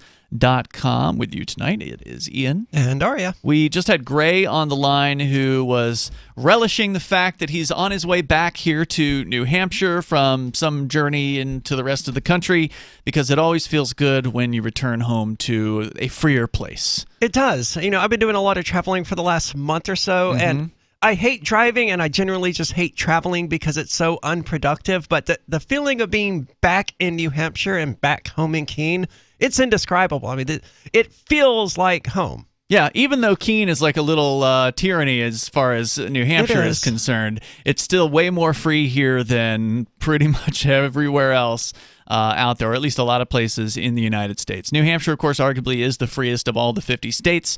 There's some different studies that look at that information. Well, it alternates between Florida and New Hampshire depending on which set of data you're looking at. Yeah, these days it does, and we're going to see what the next update is on the Freedom in the 50 States study. I think they're overdue for a release at some point. I think they're still going on like 2018 numbers. So hopefully we'll... So pre-COVID numbers. Yeah. Hopefully we'll see how that shakes out in the next couple of years. But having been living in Florida for 26 years of my life prior to moving here, I'm now in my 40s, but my first 26 years I lived in Florida. I can tell you, it's not freer in Florida. There's cops on almost every street corner where I'm from in Florida. I mean, it is like a real-life police state. in that state. Now, it's not as bad as California. It's certainly not as bad as New York. There are a lot worse places you could be than Florida. But if you actually care about liberty and you want to see it increase in your lifetime, then the only sensible move you can make is to come to New Hampshire. If you're a liberty-minded person, if you believe in the non-aggression principle, if you're a voluntarist, if you are a libertarian, if you're a liberty-loving anarchist, you will find the largest community of like-minded people here. Not only in raw numbers, like the largest, but also the largest per capita. And that's one of the reasons why New Hampshire was chosen as the destination for this movement, is because it is a low population place. So thousands of liberty-loving activists moving into a low population place, which also happens to be very small as far as geography is concerned, can have a much greater impact than they would have going to somewhere like Florida, where if you live in the southern tier of Florida and you want to be politically active, you can forget about it as far as like visiting the State House or something like that. That's just not an option. It would take you literally all day long to drive from, say, Miami up to the Tallahassee. I mean, you wouldn't be able to. Good point. Here, if we need to go to Concord, we're there in an hour. An hour and 10 minutes on the long side. So you can do a lot more in a small place, and when you've got a large number of people per capita, we probably have more activists here now in New Hampshire than the Republicans and Democrats do. Oh, I'm sure. Do the Republicans and Democrats even have activists? I mean, the last time I saw the Republicans, they were basically on their deathbed. Literally. They're so old. Like the Cheshire Republicans? Yeah. Oh, yeah. They're so old. Like I said, I'm in my 40s. I show up at this meeting, and they're like, oh, my God, he's so young. How did he find us? They were amazed that anybody who is under the age of 60 would have shown up. So let's go to your calls and thoughts. Bad Slave is also on the line in New Hampshire. Bad Slave. Howdy. Hey. Thank you very much for taking my call. Yes. I just got to bring up the whole Mark Edge thing and his promotion of this Free Cities or whatever it is. Oh, yeah. Mark, who's a co-host here on Free Talk Live, he hasn't been on for some number of weeks or months. He's been doing a lot of traveling. I'm also prohibited from speaking with him by some ridiculous federal bail conditions, so that's one factor as to why he's not sitting here in the studio with us, because I know he would like to, but he just can't. Otherwise, I go back to jail. So I appreciate him not showing up here in that case. But what you're talking about, how Mark is constantly promoting some of these international special economic zone projects. Yes, and my understanding is that he's doing this on his dime. I think is that true? You mean traveling the world and assessing these projects? Yeah. No, that whatever cost is involved in the advertising of it through the advertising is primarily through Free Talk Live, and if Mark wants to advertise something, no one hears him like, all right, Mark, cough over the $60,000 or whatever. Yeah, Mark's in charge of the advertising of Free Talk Live, so it didn't cost him anything to put an ad on the air. But he's actually actively doing that? Yeah, he's going around the world, going to different special economic zone projects. And for people that don't know what that is, it is a carve-out, basically, in a given governmental jurisdiction where they say, okay, in this plot of 100 acres that this private company is buying, we, the government of Honduras, or whatever other governments are doing these things, because a bunch of them are, we promise we will not touch your businesses with our crazy taxing and regulatory system, and we will let you build things without as much regulation as normally people would get, in the hopes that you will hire some Hondurans, in the hopes that will help build wealth, et cetera, et cetera. I have my critiques of the projects. Number one, I don't think that you can trust governments to honor their agreements. That's my biggest concern with it. And really, the reason Mark is pushing these projects and the reason we're still pushing for the Free State projects is just a difference in goals. Mark, from what I can tell, wants to be free right now. No questions asked. doesn't care what it takes. Yeah, he feels like just he's wants to running be out free. of time. He feels he's in his 50s. The average man, age of death in the United States is 75. So, I mean, he feels like he's in his last 2 decades of life, and he wants to do something right now, and he feels like this is a more direct path to achieving liberty in his lifetime. So I understand where he's coming from. I just think that sadly, he doesn't see the tremendous level of successes we've had here in New Hampshire. He's willfully blind to it. He doesn't want to hear about, I've tried to tell him some of the things back when we could talk, right? Some of the successes, and he just doesn't want to hear it. He doesn't believe that the Free State Project has been a success, even though from my perspective, it's an unqualified success. Even though the Free State Project never got its 20,000 people to move here. I don't even know if they're up to 5,000 out of the original 20,000 signers that they had pledged, but they definitely have had a few thousand people migrate here, whether they be officially with the Free State Project or, Aria, you didn't ever sign with the Free State Project, but you moved here. So there's some number of hundreds or, I don't know how many people who are like you. They do seem like they're coming in more quickly. Yeah, stand by, Bad Slave. I want to make sure you had a chance to comment on this because you did bring it up and then we proceeded to just talk. So we'll let Bad Slave weigh in here on his thoughts. The number is 603-283-6160. You can join us here on what do you think the best way to more liberty? What's the most successful movement on the planet? It's Free Talk Live. If you want to bring more liberty into your community, there's something you should see. Intercoin, the movement you might want to join. If you like Bitcoin, break through.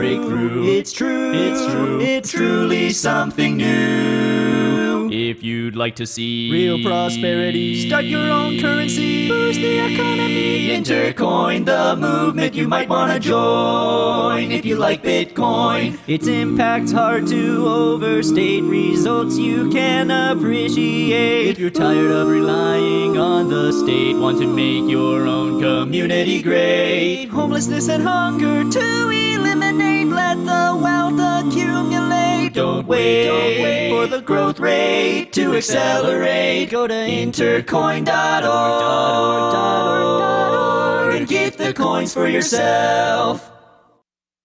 From Feature Story News in Washington, I'm Rebecca Foster. Colin Powell, America's first black Secretary of State, has died at the age of 84 from complications from COVID-19.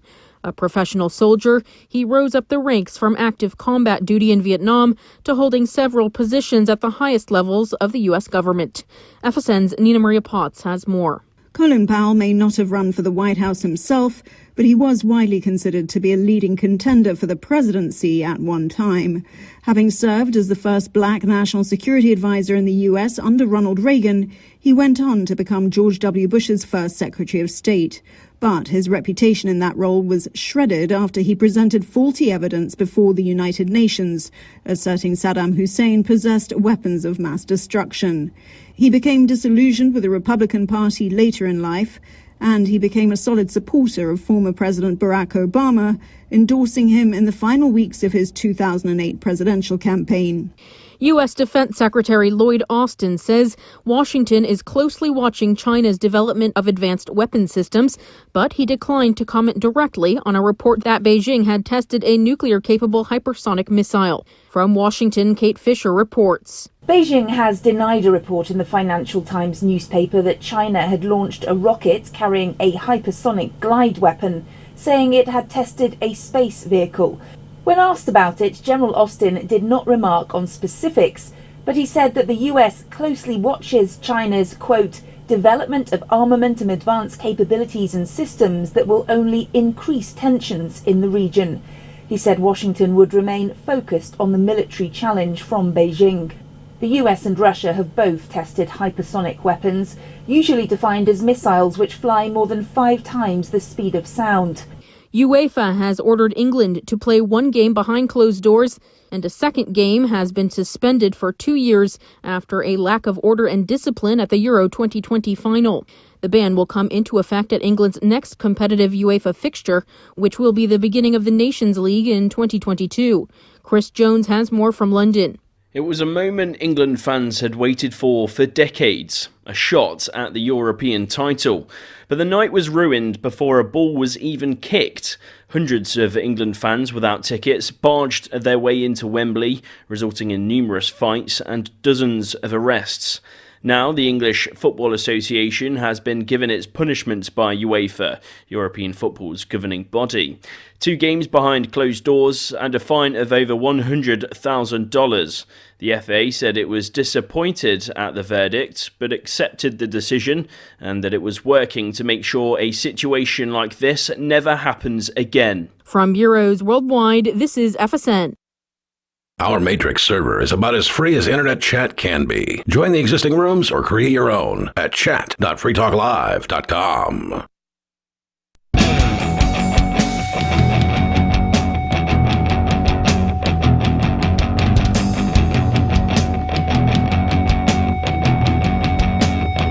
This is Free Talk Live.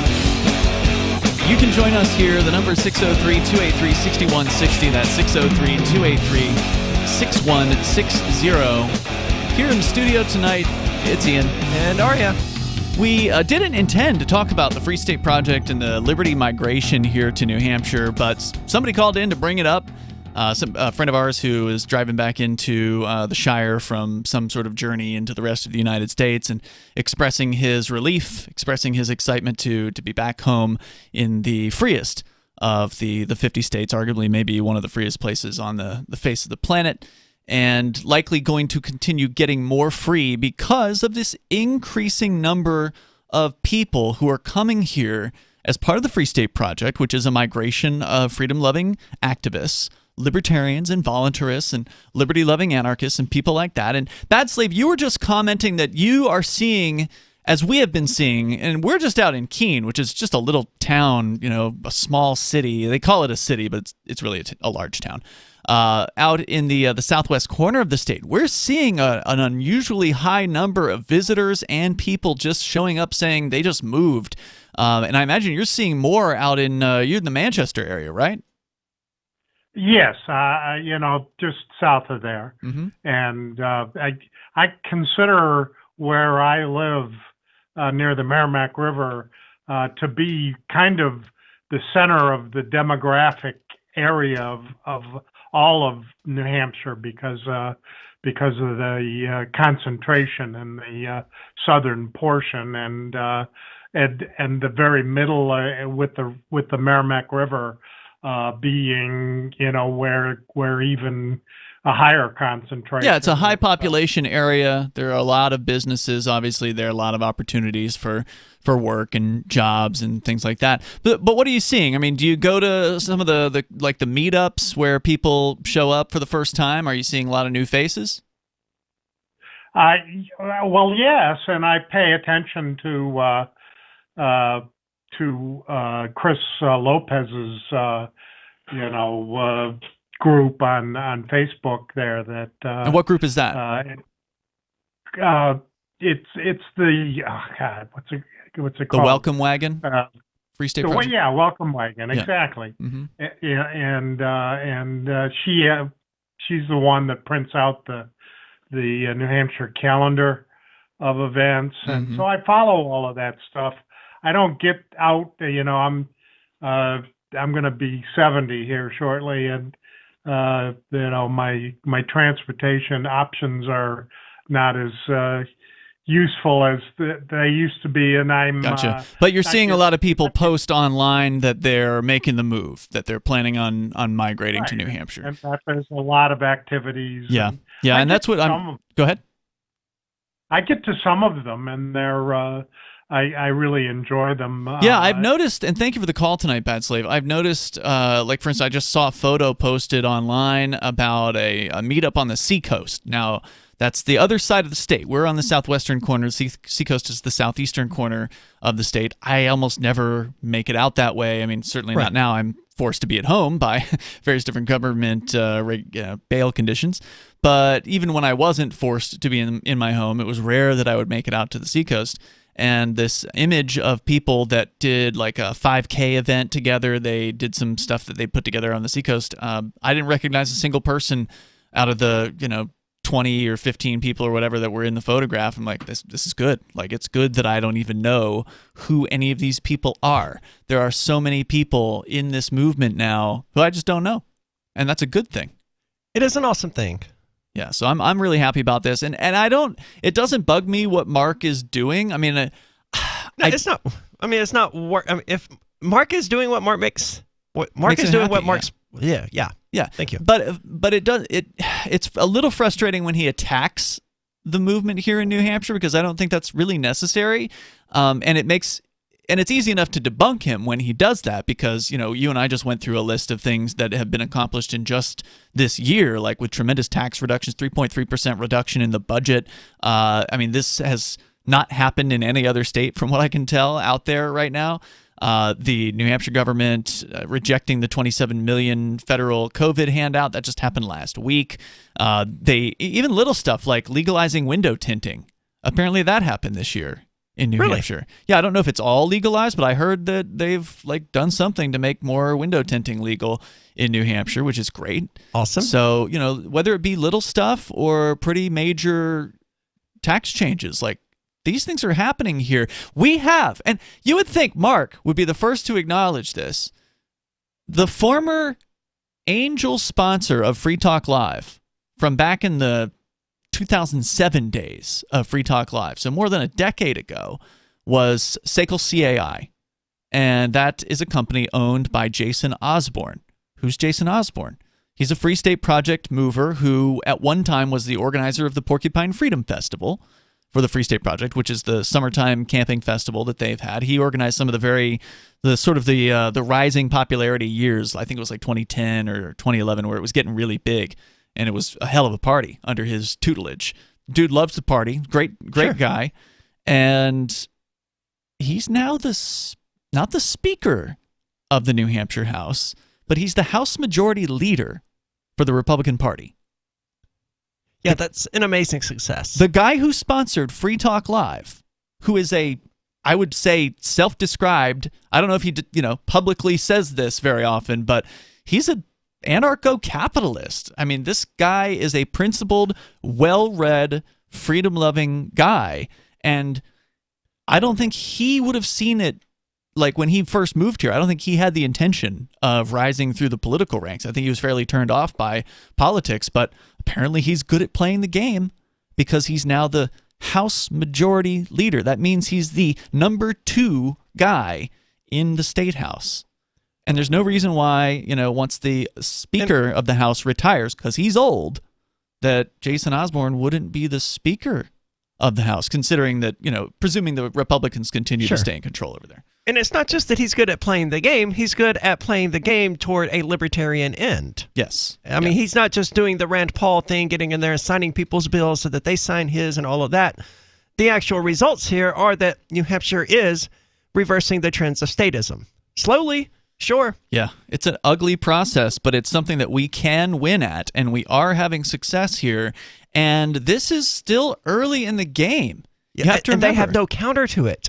They have no statist state project to counter it. It's a losing game for them. Yeah, in fact, and as we pointed out, some of them are leaving. Some of them are packing up, and they're saying, you know what?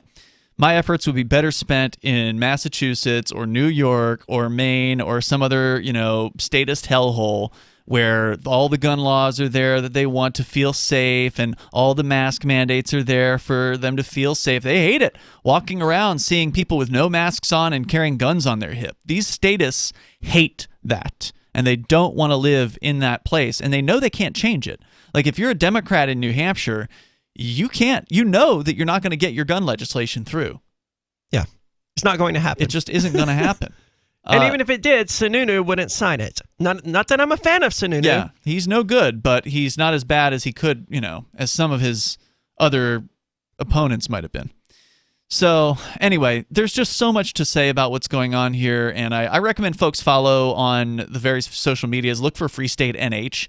It's a great little channel. They've always got interesting, sort of unintended compliments that statists are posting about how frustrated they are with the Free Staters and the libertarians that are, in political power here, basically. Working hard to leave everyone alone. Yeah, they really, really don't like it. And just imagine how much better it's going to get when thousands more people come here. thousands more people coming here and getting involved in their communities, getting involved in local groups, local church groups, and local activism groups, and different issues-oriented sorts of groups, whether it be gun rights or drug reform, or you fill in the blank of homeschooling, whatever things that you think are important. The Free State Project doesn't tell people what to do. It just says, come here if you love liberty and do a thing. There's lots of things that you can do here. And if there's something that's not being done, then start it and invite other people to get involved. And you might be surprised you got some people that want to help you with the thing that you've always wanted to do, that you could never do where you live currently because there's no backup. On Free Talk Live, we're bringing people to the ideas of liberty every day. From wrestling superstars like Glenn Jacobs. You guys really are having an impact, I believe. Like I said, a lot of where I am now is due to listening to Free Talk Live. You changed my mind on some very important issues years ago. To random people tuning in on the radio. I was kind of stuck in the left-right paradigm. I heard your show by chance on a Saturday night. From there, I went on, joined the Free State Project, and become an amplifier. So, I mean, that's really the reason why I amp is because I know that if it wasn't for you guys being on as many stations as you are, I never would have found the ideas of liberty. You can help more people hear the message of liberty by joining Free Talk Live's AMPS program on Patreon for as little as $5 a month. And you'll get access to special perks. Visit amps.freetalklive.com, amps.freetalklive.com.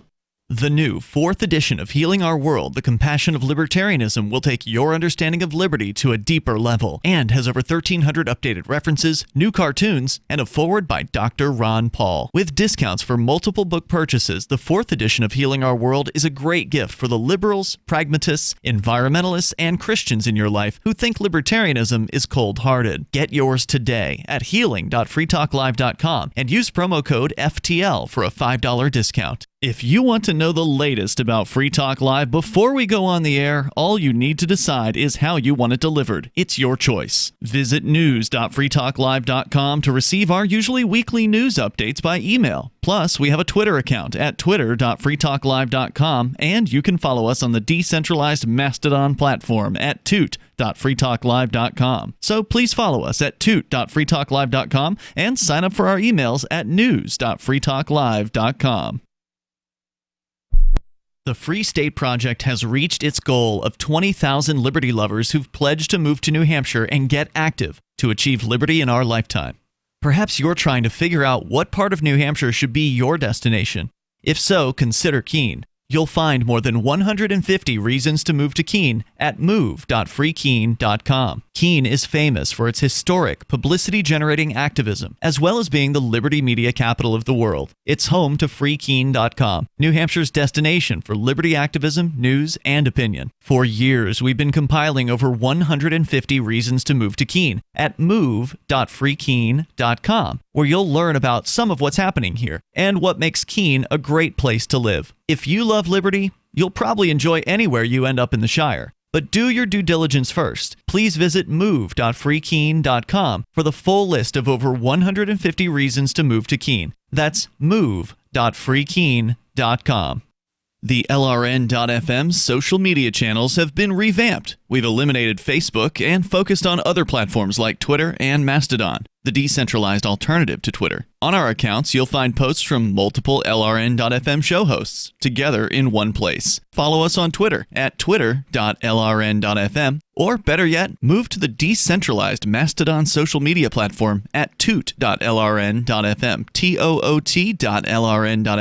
I think you'll like it. Are you tired of your taxes funding endless occupations around the world? Antiwar.com is run by people who understand that wars abroad become wars at home, wars on our freedoms. Antiwar.com is dedicated to bringing you the latest in news, views, interviews, and reviews from the top movers and shakers in the anti-occupation movement.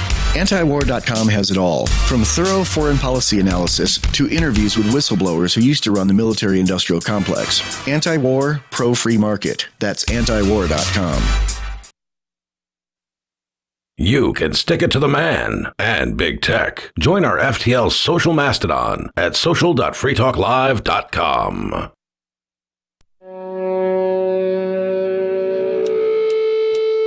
Yeah! This is Free Talk Live. You can join us right here. The number is 603-283-6160. That's 603-283-6160. Here tonight, it's Ian and Aria. We told you about Intercoin last year. They can help any business and organization launch their own currency or raise money using their own token. And now Intercoin.org has launched worldwide. If there's a token you want to launch or an app you want to build for your community, go to Intercoin.org, enter your email, and the team will get in touch and learn about your needs. And while you're there, if you want, you can get some of the Intercoin investor tokens for yourself. So head over to Intercoin.org. We're talking about money and products, the prices of them going up. The news from the Associated Press is that price indexes are rising. And I guess I was wrong. Apparently the CPI, the Consumer Products Index, does factor food in, but I didn't find anything about energy prices in there or real estate. But going on here from the AP, 8.6% is the rise in what is called the Producer Price Index in the last 12 months, which led to a conversation about the cost of products on store shelves and why the Consumer Price Index is only at like 5-point-something% in the last 12 months. And we were speculating that companies are going to try to, eat the losses for a little while, at least until they feel they have to either raise their prices or engage in what is now being popularly described as shrinkflation, the downsizing of product in the size of the product itself, the amount of ounces in a physical product, or in the case of something like paper towels, for instance. I'm just glad people are noticing it, because it's been present for my whole life. It's such an innocuous, minor thing that if you're not actively, paying attention to it, it very easily escape people's notices. Yeah, but it's getting to the point where it's so drastic, I think now, that they can't hide it as easily. It's one thing if you go from 64 ounces on a jar of, or a carton of orange juice to 63 ounces. That's going to be a tough one to notice in the packaging. But if you go down to 52 ounces, you might notice that the box isn't as thick as it used to be. It's not as hefty as it once was. So I got a recent post from Mouseprint. This was August of this year. It's the most recent downsizing category post that they have. Mouseprint.org. It's a great consumer-oriented website that kind of investigates various different scammy kind of behavior by private companies. And so they look here at the Bounty paper towels. So how do you reduce the... Dude, don't get me started on paper towels. This is something I didn't give any thought to until I saw a post about it on Facebook. Can we measure paper towels and how many rolls are actually in there instead of how many hypothetical rolls they might be if they were counted differently? Every single one of them does that. The mega roll is 2 normal rolls or 10 normal rolls. It's like, or this whatever. is 2 double rolls, but it's 4 mega rolls. It's like, just tell me how much it actually is. So I have absolutely no shock in my system that they're doing shady stuff and they're hiding it with that sort of insanity. Well, the good news is they really can't hide it because they still have to put the data on the package somewhere. And so if you ignore the marketing, like here, they give the example of Bounty, the quicker picker-upper. At 6 equals 18, triples, right? Same stuff you're talking about here, right? I hate it, man. If you ignore the marketing and you look at the actual numbers and you look at how many sheets per roll and more importantly, the actual square footage, how much square footage are you getting out of this? They moved from 165 2-ply sheets per roll to 147. And the actual square footage... was that a little over 10%?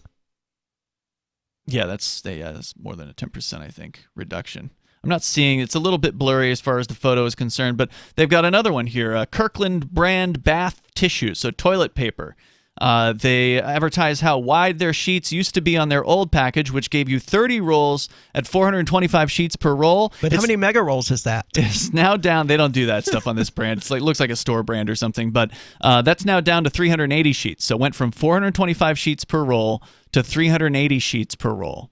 It's a huge drop in the number of sheets. About 10% again. Yeah. A little over.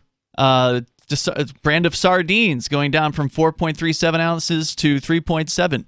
ounces. Tresemme Keratin Shampoo. I'm sure you've seen that brand, Arya, on the store shelves. So. They got the nice dark red packaging. Looks like, according to the story here, we have a repeat offender. The big black bottles of Tresemme shampoo downsized years ago from 32 ounces to just 28. Around 2018, those red bottles went from 25 to 22 ounces, and now an eagle-eyed shopper spotted yet another reduction, this time down to just 20 ounces.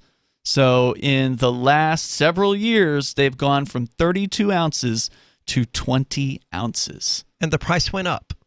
It's probably around the same, right? Like, they don't show you what the price is of this, but that's the reason why they do this, is they want to cut the cost of the product so they can keep their price on the shelf roughly the same as what it's been. Ziploc bags, freezer quart bags, down from 54 to 50. Just knock 4 off.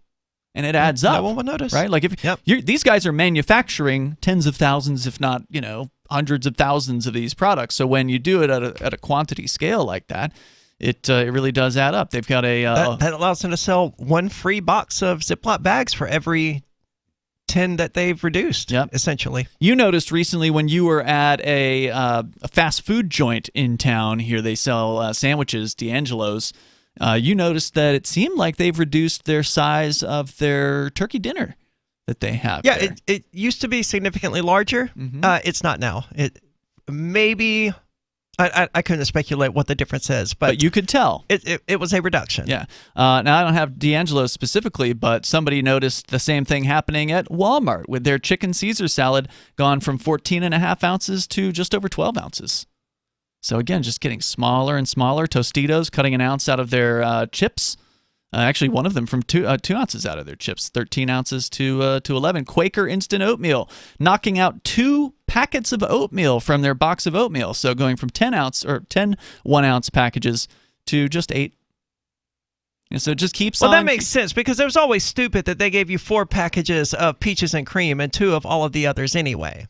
Oh, you're talking about the variety packs. Yeah, I'm assuming. No, this is just showing strawberries and cream. Okay. They're just, now you can only get an 8 box instead of a 10 pack. And it just keeps going. Dial body wash, 21 ounces down to 16. And people don't notice. Not actively. Right. Well, I mean, that's 25 cents down, or 25% down. But did they do it all at once? Yeah. Wow. It's just gone. The bottle is physically smaller now. I wonder if the average person is really paying attention to that and taking note of it. I don't know. I mean, there's certainly a lot of mainstream press coverage of shrinkflation recently. It's been getting some news. So maybe more people. Well, it's important. This is why the cost of living is going up, because now you need to buy these things more frequently. Correct. That's another good point. Yeah, so they cost quote unquote the same, but you don't get as much. So yeah, you would have to buy it more often.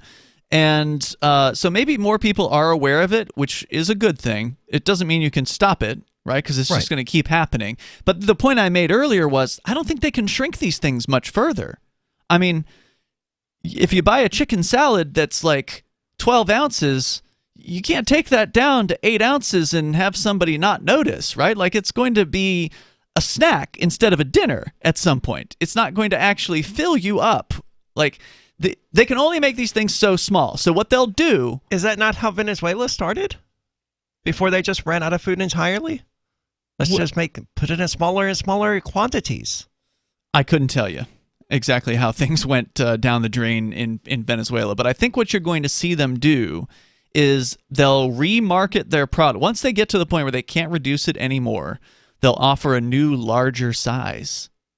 Now 30% more, so they can put a new label on, right? Like acting like they're doing something fresh, when in point of fact they're just restoring the old size at a new higher price, because there's no way they're going to be able to keep the same price when they do that. So maybe they'll still have the smaller size on the shelf, but they'll have the new value size or family size or something like that. People's memories are short, man, but if you took all of these items from 15 years ago and put them on the store shelves next to the items they're selling today, it would be shocking at different prices. Yeah, I think people would catch on. Yeah, it would be shocking, and it made me. I was wondering today, because I went to get some fast food on the way home from the grocery store, where I had permission to leave my house for a little while, and I was looking at the medium, quote unquote medium size shake that I got. I was thinking, I wonder what the old medium was, in the 1990s or whatever. How many ounces was it then? I mean, because I remember food, like at fast food restaurants, being bigger. Now, obviously, when I was a kid, it's going to look bigger, but I remember being an adult and them looking bigger as well. So I wonder if anybody's ever tracked that. Like, do they have like an old cups, like some, pack rat? Do you have like an old cup from the 1990s from Burger King or McDonald's? And how many ounces was it compared today? Hour 3's coming up. Breaking weather news. Belize is sunny and around 82 degrees every day this week. What's the forecast for your life? If current politics and economic prospects are cramping your freedom, escape to the tropics. ECI Development has affordable second homes for you to own or rent in Belize and other tropical countries. Places with stable governments and growing economies. Secure your freedom now. To find out more, send an email to ftl@ecidevelopment.com. When a lunar observatory detects a radio broadcast originating from Proxima Centauri, the nations of Earth discover their first contact with an alien race may also be their last. With the Proximans facing an extinction-level disaster, Earth must choose between sending a ship on a multi-year journey or allowing nature to take its course. Saving Proxima, a hard science fiction thriller by Travis S. Taylor and Les Johnson from BaneBooks.com. I'm a little obsessed with My Magic Mud. Several years ago, I met Jessica Armand, the founder and CEO of My Magic Mud, and I didn't even know my teeth were coffee stained. A week's worth of use convinced me, and now I use it every 3 or 4 days. It's clinically proven to whiten teeth, and I think it cleans better too. My Magic Mud's available at most local health food stores, Sprouts, Natural Grocers, CVS, Walmart's Natural Beauty Aisle, but I can get it for you for 20% off with coupon code FTL20 at mymagicmud.com. FTL20 mymagicmud.com. There are lots of ways to listen to Free Talk Live. Our podcast has been around since podcasts began, and now the FTL feed is loaded with content besides our full show archives. Did you know that we make it easy for you to customize your podcast subscriptions? We have different feeds, one that includes only our full shows, one with just the Daily Digest, and our main feed that includes everything. You decide what you listen to. It's quick and easy to customize your feeds at feeds.freetalklive.com. That's feeds.freetalklive.com. You're listening to the live edition of Free Talk Live. Hour number 3 is next after the news here on the Liberty Radio Network at LRN.FM. From Feature Story News in San Francisco, I'm Ira Spitzer. The trial of 3 men accused of murdering young black man Ahmaud Arbery has begun in Georgia. It's one of a number of killings that sparked racial justice protests last year. There's likely to be a lengthy jury selection process as the court searches for impartial people. FSN's Caroline Malone reports. 3 white men are on trial for the murder of Ahmaud Arbery in Brunswick, Georgia. He was jogging on one of his regular paths when 3 suspects say residents grew suspicious as he entered a home construction site. Nothing was done about the killing until cell phone video of the incident was released months later. The 3 suspects face state charges including murder, false imprisonment, and aggravated assaults, and separate federal hate crimes. 1,000 potential jurors have been summoned for the trial as the court is trying to find people who don't know the defendant or the victim. Russia will withdraw all of its permanent representatives to NATO.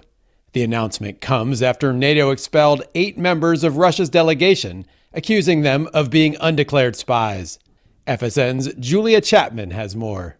Russian Foreign Minister Sergei Lavrov says the country's mission to NATO will end on November 1st.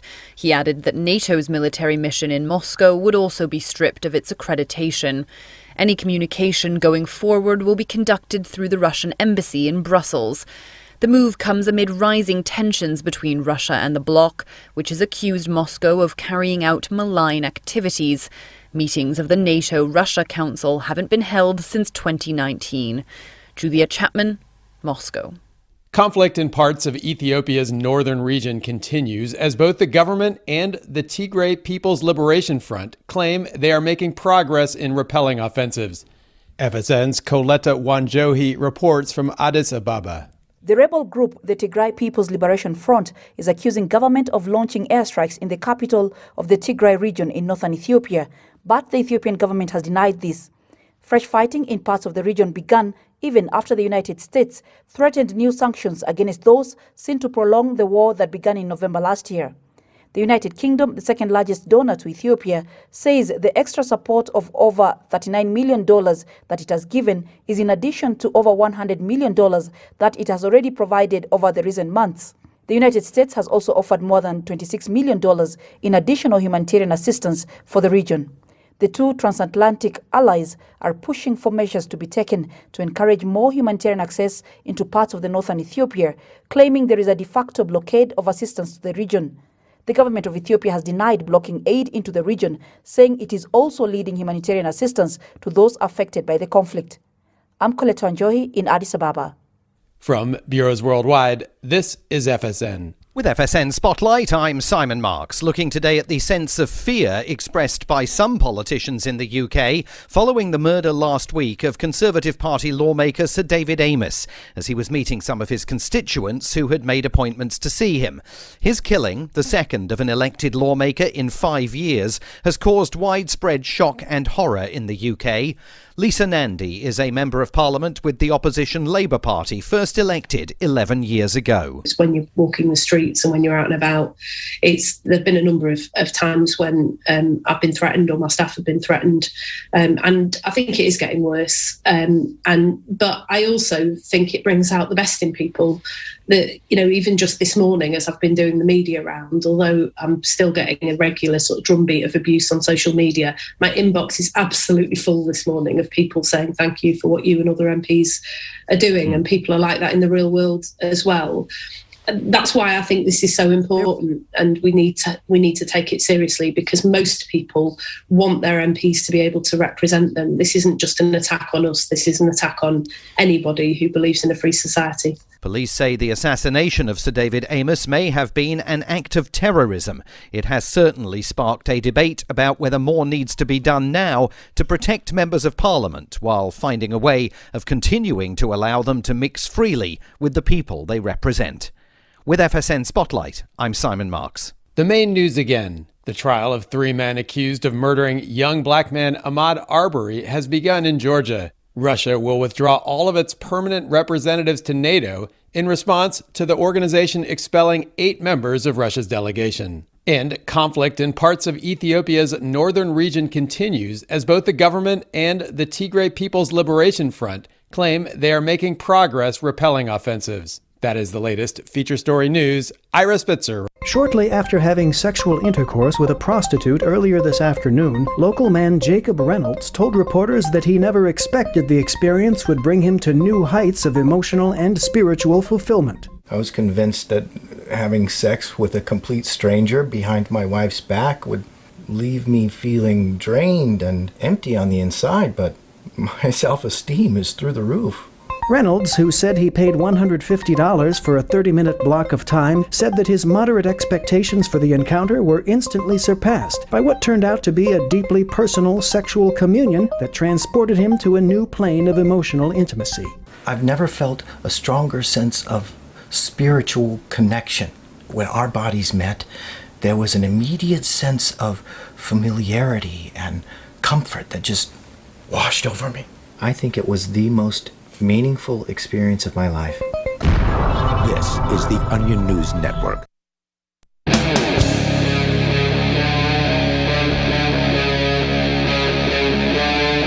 Free Talk Live.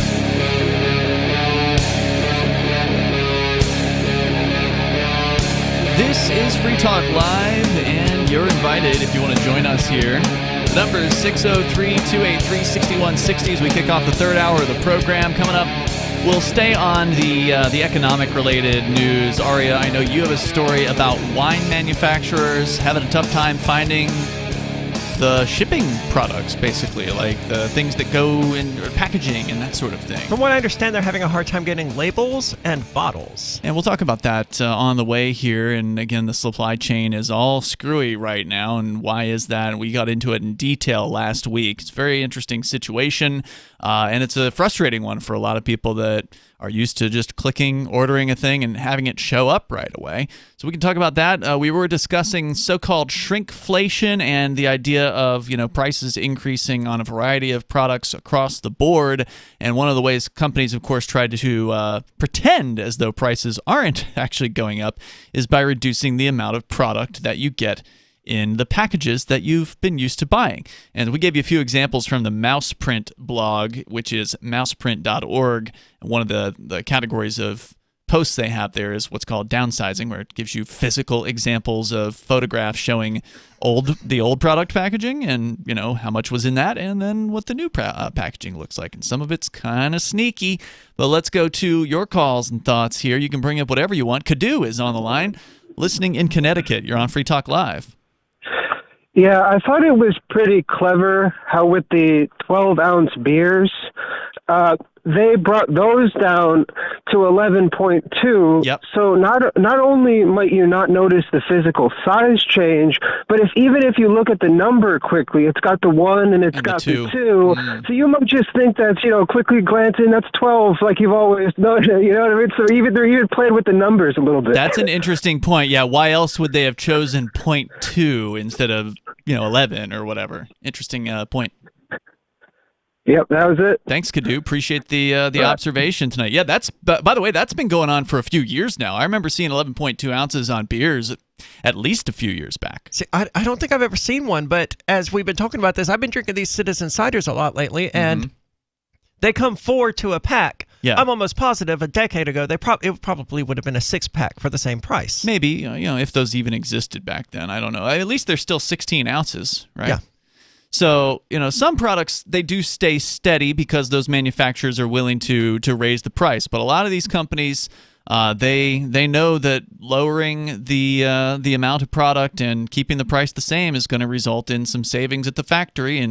And they figure if it's just a few ounces, they'll be able to get away with it. And they, for the most part, probably do. And they're going to make the same amount of money either way because, as we pointed out, you're going to have to buy more paper towels now because there's 10% less in the bundle. Mm-hmm. Now, unless, of course, there's a competitor that actually keeps theirs, on target, keeps the same amount, and but they would have to raise prices. Raises their price. Maybe they would. Either way, you, the consumer, are spending the same amount of money, or more money. Another example here from Mouseprint, shop towels, like the car, repair. They use those towels. Yeah, those shop little towels. blue ones. Yeah. Brand is Scott.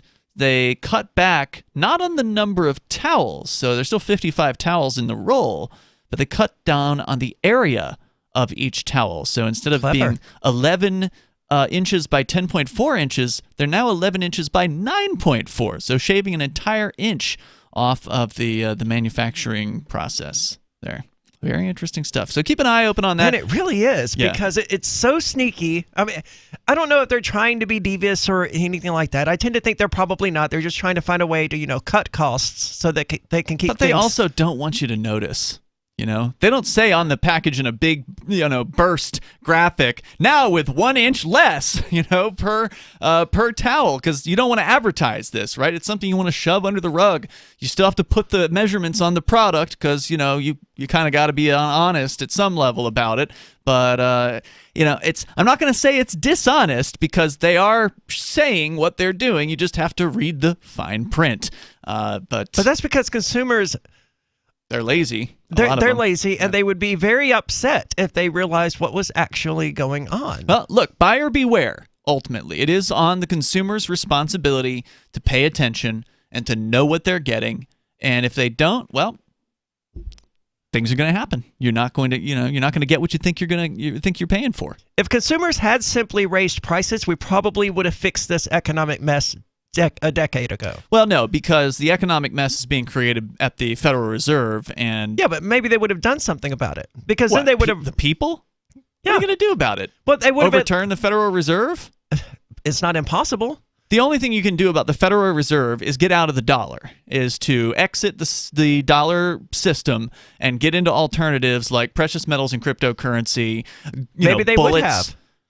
Well, maybe. I don't know. If it was so immediately clear to them that prices were going up and they weren't making any more money, I don't know, man. I don't know, Arya. I mean, because look at Venezuela. How many of the people in Venezuela when given the opportunity, have embraced Bitcoin or Dash or Bitcoin Cash, cryptocurrency of some sort.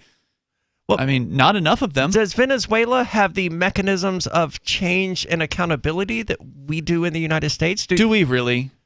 Well, we do have the ability to opt out of the U.S. money system. They have the ability to opt out of the Bolivar. They can get cryptocurrency. Dash, for instance, did a lot of marketing down in South America. A lot of the Dash marketing budget was poured into Caracas in Venezuela. They were having like hotel conventions where they would just give away cryptocurrency. They give away Dash cryptocurrency to people. And to be fair, there are a large number of businesses in Venezuela that are willing to accept cryptocurrency, but it's not, it hasn't been like some sort of tidal wave of adoption or anything like that. And in Venezuela, you've got prices going up every single day, and it is absolutely noticeable. The people of Venezuela know they're getting screwed. And I'm sure some of them are doing what they can about it, but there's just not enough information. The average person doesn't have enough information. So even if they have the information that they're getting screwed, they may not have the information about what to do about it. So there's a whole lot of lack of solutions that people have, and of course they're also busy. As the economy gets more and more difficult to handle, you still have to feed your family if you have one. Like you and I, we're single. Well, I mean, I've got a girlfriend, but we don't have kids. We don't have to worry about those things. A lot of people do, and so they're worrying where they're going to get their next meal to be put on the table. They don't really have time to go run around the city looking for goldbacks or some other sort of form of alternative currency. It literally has to be in their face for them to even consider it. And even then, we know what it's like trying to get business owners to consider something new. The average person who's busy running around trying to just, put food on the table and go and find somebody that's going to pay them to work. I mean, it's not easy to make these things happen, even in the most dire circumstances. Let's continue, though, with Pure is Pure. He's on the line in Illinois. You're on Free Talk Live. Pure is Pure? Are you with us? Yes. You're on the air. Are you with us? Yeah, you're on the radio. Go ahead. Oh, great. Well, Ian was in favor of mindfulness, and I would say I'm well informed on some practical ways of being. So, before you go on, how would you describe what mindfulness is for the audience out there that may not be familiar with it? That's great that you asked. I would define mindfulness as the observation of a well behavior. Being aware of one's own behavior and the consequences of that behavior? Yes, the observation ultimately. And I want to get into why it's so significant to be mindfulness.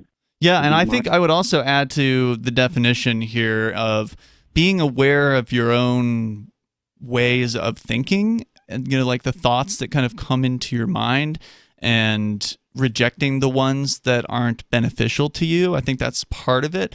But I definitely want to hear more about what you have to say about it. Stand by. Pure is Pure. We'll continue with the discussion here in moments.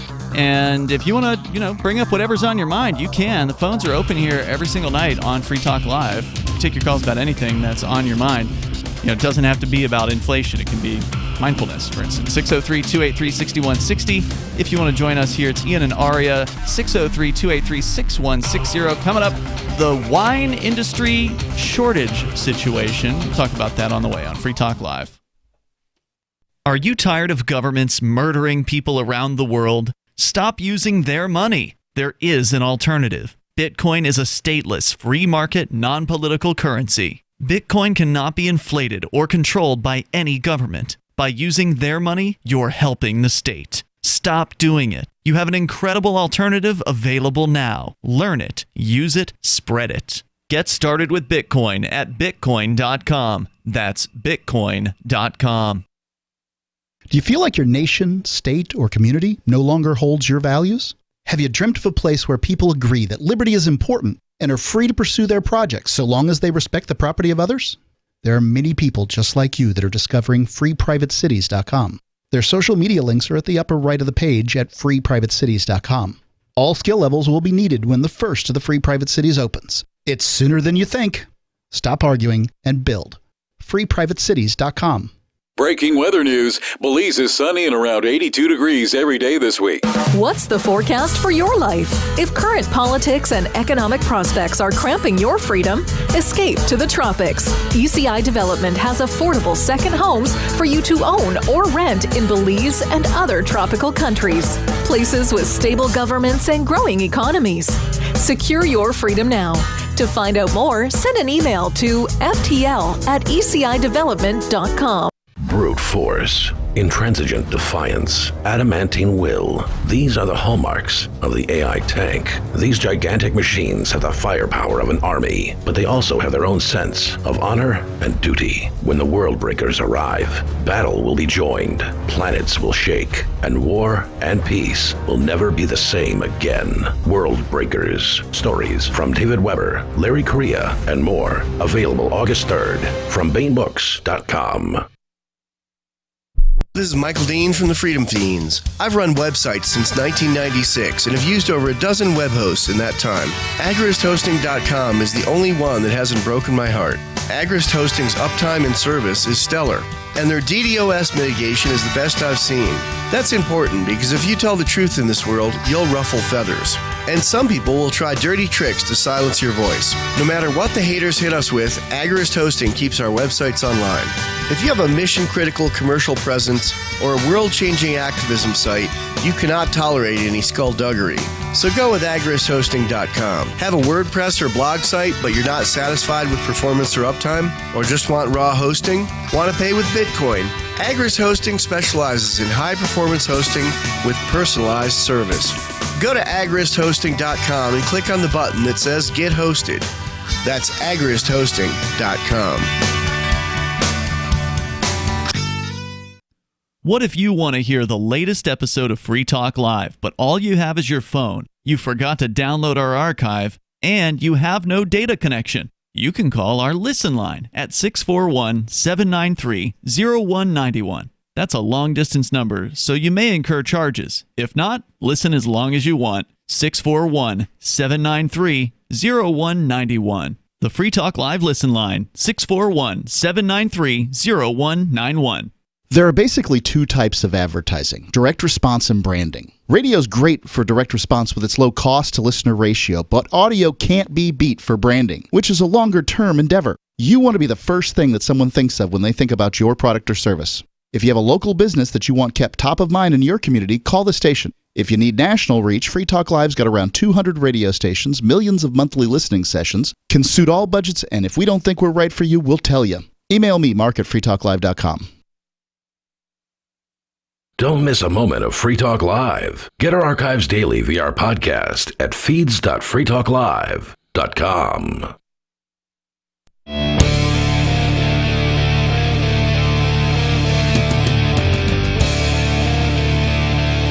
This is Free Talk Live. You can bring up what you want here. The number is 603-283-6160.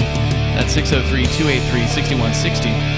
Here in the studio tonight, it's Ian. And Aria. Don't forget, you can join us online over at freetalklive.com. We have a social media site. It is run by us, not some big tech corporation. And so, therefore, you get a lot more freedom to express yourself over at social.freetalklive.com. There's no warnings about, oh, this is fact check says blah, blah, blah. Oh, medical misinformation. Nope, you just post what you want. And follow who you want, and it's connected to the Mastodon network, so it's part of this sort of open source, self-hosted, federated system with thousands of servers all around the planet. Very, very cool. You can go to social.freetalklive.com, and there's a bunch of different apps, too, because it's open source, so anybody that wants to can, if you don't like the apps that exist, you can just roll your own if you know how to program. And so there's multiple different apps from which you can choose. If you don't like one, try a different one, see if you like that one better. Social.freetalklive.com. We're on the line here with Purist Pure. He is, I guess, an artist, musical artist in Illinois, and he wanted to talk about mindfulness tonight. Go ahead. Hi, Ian. How are you? Hey, you're also on with Aria tonight as well. Well, to the whole party at Free's Live, how are you guys? It's good to be here. We do our show every single night. So, what did you want to share with our audience? Well, defining mindfulness, I would say, is the observation of a well behavior, and mindfulness is significant. And to go more into depth, I would say we have thoughts, use words, and choose action. And these 6 points of attention will determine the quality of being, essentially. And a question would be, how does one achieve mindfulness? In itself, one only practices to obtain such conditions, which is why meditation is proposed. Meditation is a key point that we can get into. That's what I would have answered. If the question was, what's a good practice? Obviously, meditation, taking time for yourself to be alone, and I mean, you can meditate with other people, but usually it's a silent activity. And it's something that I learned about prior to the first time I was in jail, which I was in jail for civil disobedience a decade ago. And I came across a couple books about Buddhism while I was in there, and so that kind of helped me with understanding the meditation process a little bit better. Arya, have you done some meditation practice in your time? I have, but not like regularly or extensively. Yeah, I'm not as regular as honestly I should be. How about you, Pure as Pure? Are you a daily meditator? I'm meditating as we speak, brother. That's pretty epic. Yeah, and that's nice. Thanks for sharing a little background information. That's something. But yeah, I would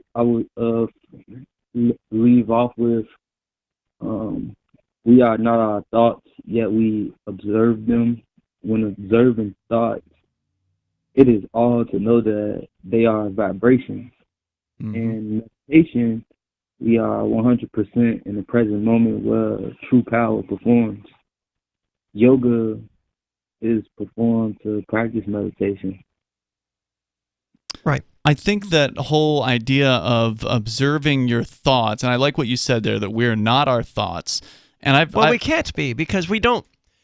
Like Nietzsche said, a thought comes when it wants, not when we want it. That's right. We can reject that thought and we can, kick it out of our brains, but we can't stop it from coming. Yeah, it's hard to say where they come from exactly, but a lot of them are, things that I know are not me, that I would not want to make part of me.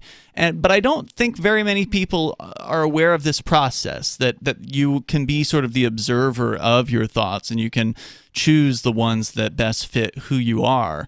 I think a lot of people don't, they don't know anything about meditation. They don't know anything about mindfulness. They're just sort of they don't know anything about discipline. That's exactly it. This is a mental discipline, yeah. They're just animals who react to the things around them instead of taking the time to rationalize and calmly choose how they want to react. Which may explain a lot about what, situation we're in today with people reacting to quote unquote, authorities telling them to be scared about this. Oh, there's this dangerous pandemic and you got to be afraid. And, they just react rather than think and meditate. I mean, such people would be advised to just ask themselves, why am I afraid? And I think if they honestly trace that answer back, it's going to become, because the media and the governments have spent the last 18 months telling me I need to be afraid. But nothing that I'm seeing or encountering or witnessing with my own eyes causes me to be afraid. Mm-hmm. It's just this hypothetical boogeyman that's been painted for me to be afraid of. What do you think, Pure as Pure? Yes, I totally agree. And that's why mindfulness is definitely essential during this time.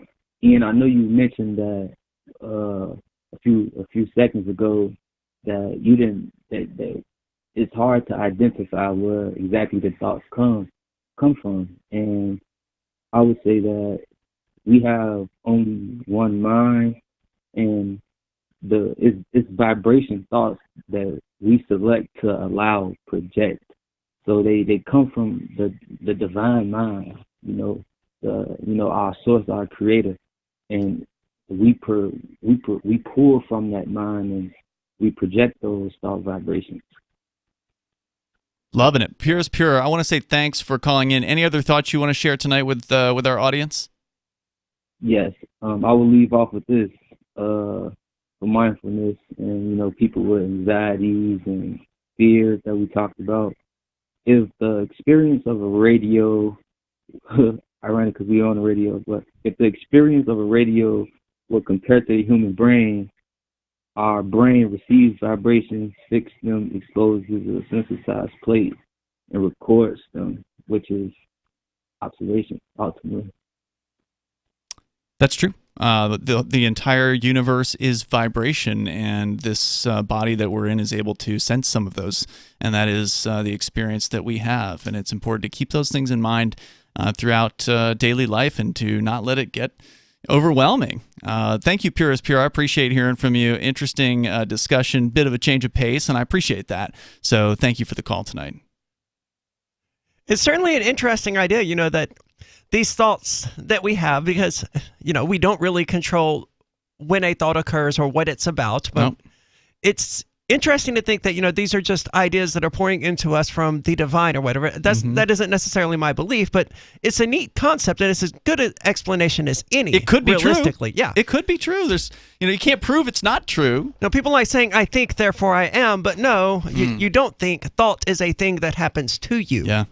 And we generally have no control over it beyond rejecting the ones we don't want. That's why some people say that, like, inventions, like the person who comes up with the idea to create a new thing, that they didn't actually come up with that idea. It just was revealed to them, right? Like it was sort of, that idea is already out there somewhere. It just happened to come to them. That's why Stephen King described writing as like archaeology. He's not creating these stories, he's discovering them. Yeah, and he's not the only creator who talks like that. Like musicians saying that something is playing how I am about music. through them, right? More coming up here in moments. You can share your thoughts with us. 603-283-6160. It's Free Talk Live. Carl Watner, longtime proponent of a voluntary society, died last December. You may have seen his articles published on his website, voluntarist.com, in his newsletter, The Voluntarist, the Mises Institute, or elsewhere over the last 40 years. His newest book, I Must Speak Out, Volume 2, The Best of the Voluntarist, is now available via Liberty Under Attack Publications. This 430-page second volume spans the years of 2000 through 2020 and includes articles by Carl Watner, Hans Hermann Hoppe, Carl Hess, Benjamin Tucker, George H. Smith, Lysander Spooner, Pete Eyre, Joyce Brand, and many others. I Must Speak Out is for the newly initiated, the veteran voluntarist, or anywhere in between. Buy the book now at libertyunderattack.com/voluntarist. For more great content on building a voluntary society and for Carl's extensive archives, check out voluntarist.com. From Feature Story News in San Francisco, I'm Ira Spitzer. The trial of 3 men accused of murdering young black man Ahmaud Arbery has begun in Georgia. It's one of a number of killings that sparked racial justice protests last year. There's likely to be a lengthy jury selection process as the court searches for impartial people. FSN's Caroline Malone reports. 3 white men are on trial for the murder of Ahmaud Arbery in Brunswick, Georgia. He was jogging on one of his regular paths when 3 suspects say residents grew suspicious as he entered a home construction site. Nothing was done about the killing until cell phone video of the incident was released months later. The 3 suspects face state charges including murder, false imprisonment, and aggravated assaults, and separate federal hate crimes. 1,000 potential jurors have been summoned for the trial as the court is trying to find people who don't know the defendant or the victim. Russia will withdraw all of its permanent representatives to NATO. The announcement comes after NATO expelled 8 members of Russia's delegation, accusing them of being undeclared spies. FSN's Julia Chapman has more. Russian Foreign Minister Sergei Lavrov says the country's mission to NATO will end on November 1st. He added that NATO's military mission in Moscow would also be stripped of its accreditation. Any communication going forward will be conducted through the Russian embassy in Brussels. The move comes amid rising tensions between Russia and the bloc, which has accused Moscow of carrying out malign activities. Meetings of the NATO-Russia Council haven't been held since 2019. Julia Chapman, Moscow. Conflict in parts of Ethiopia's northern region continues as both the government and the Tigray People's Liberation Front claim they are making progress in repelling offensives. FSN's Coletta Wanjohi reports from Addis Ababa. The rebel group, the Tigray People's Liberation Front, is accusing government of launching airstrikes in the capital of the Tigray region in northern Ethiopia, but the Ethiopian government has denied this. Fresh fighting in parts of the region began even after the United States threatened new sanctions against those seen to prolong the war that began in November last year. The United Kingdom, the second largest donor to Ethiopia, says the extra support of over $39 million that it has given is in addition to over $100 million that it has already provided over the recent months. The United States has also offered more than $26 million in additional humanitarian assistance for the region. The two transatlantic allies are pushing for measures to be taken to encourage more humanitarian access into parts of the northern Ethiopia, claiming there is a de facto blockade of assistance to the region. The government of Ethiopia has denied blocking aid into the region, saying it is also leading humanitarian assistance to those affected by the conflict. I'm Coletta Wanjohi in Addis Ababa. From Bureaus Worldwide, this is FSN. We're still not sure why you'd want to watch, but our video feed is streaming nightly for free at cam.freetalklive.com.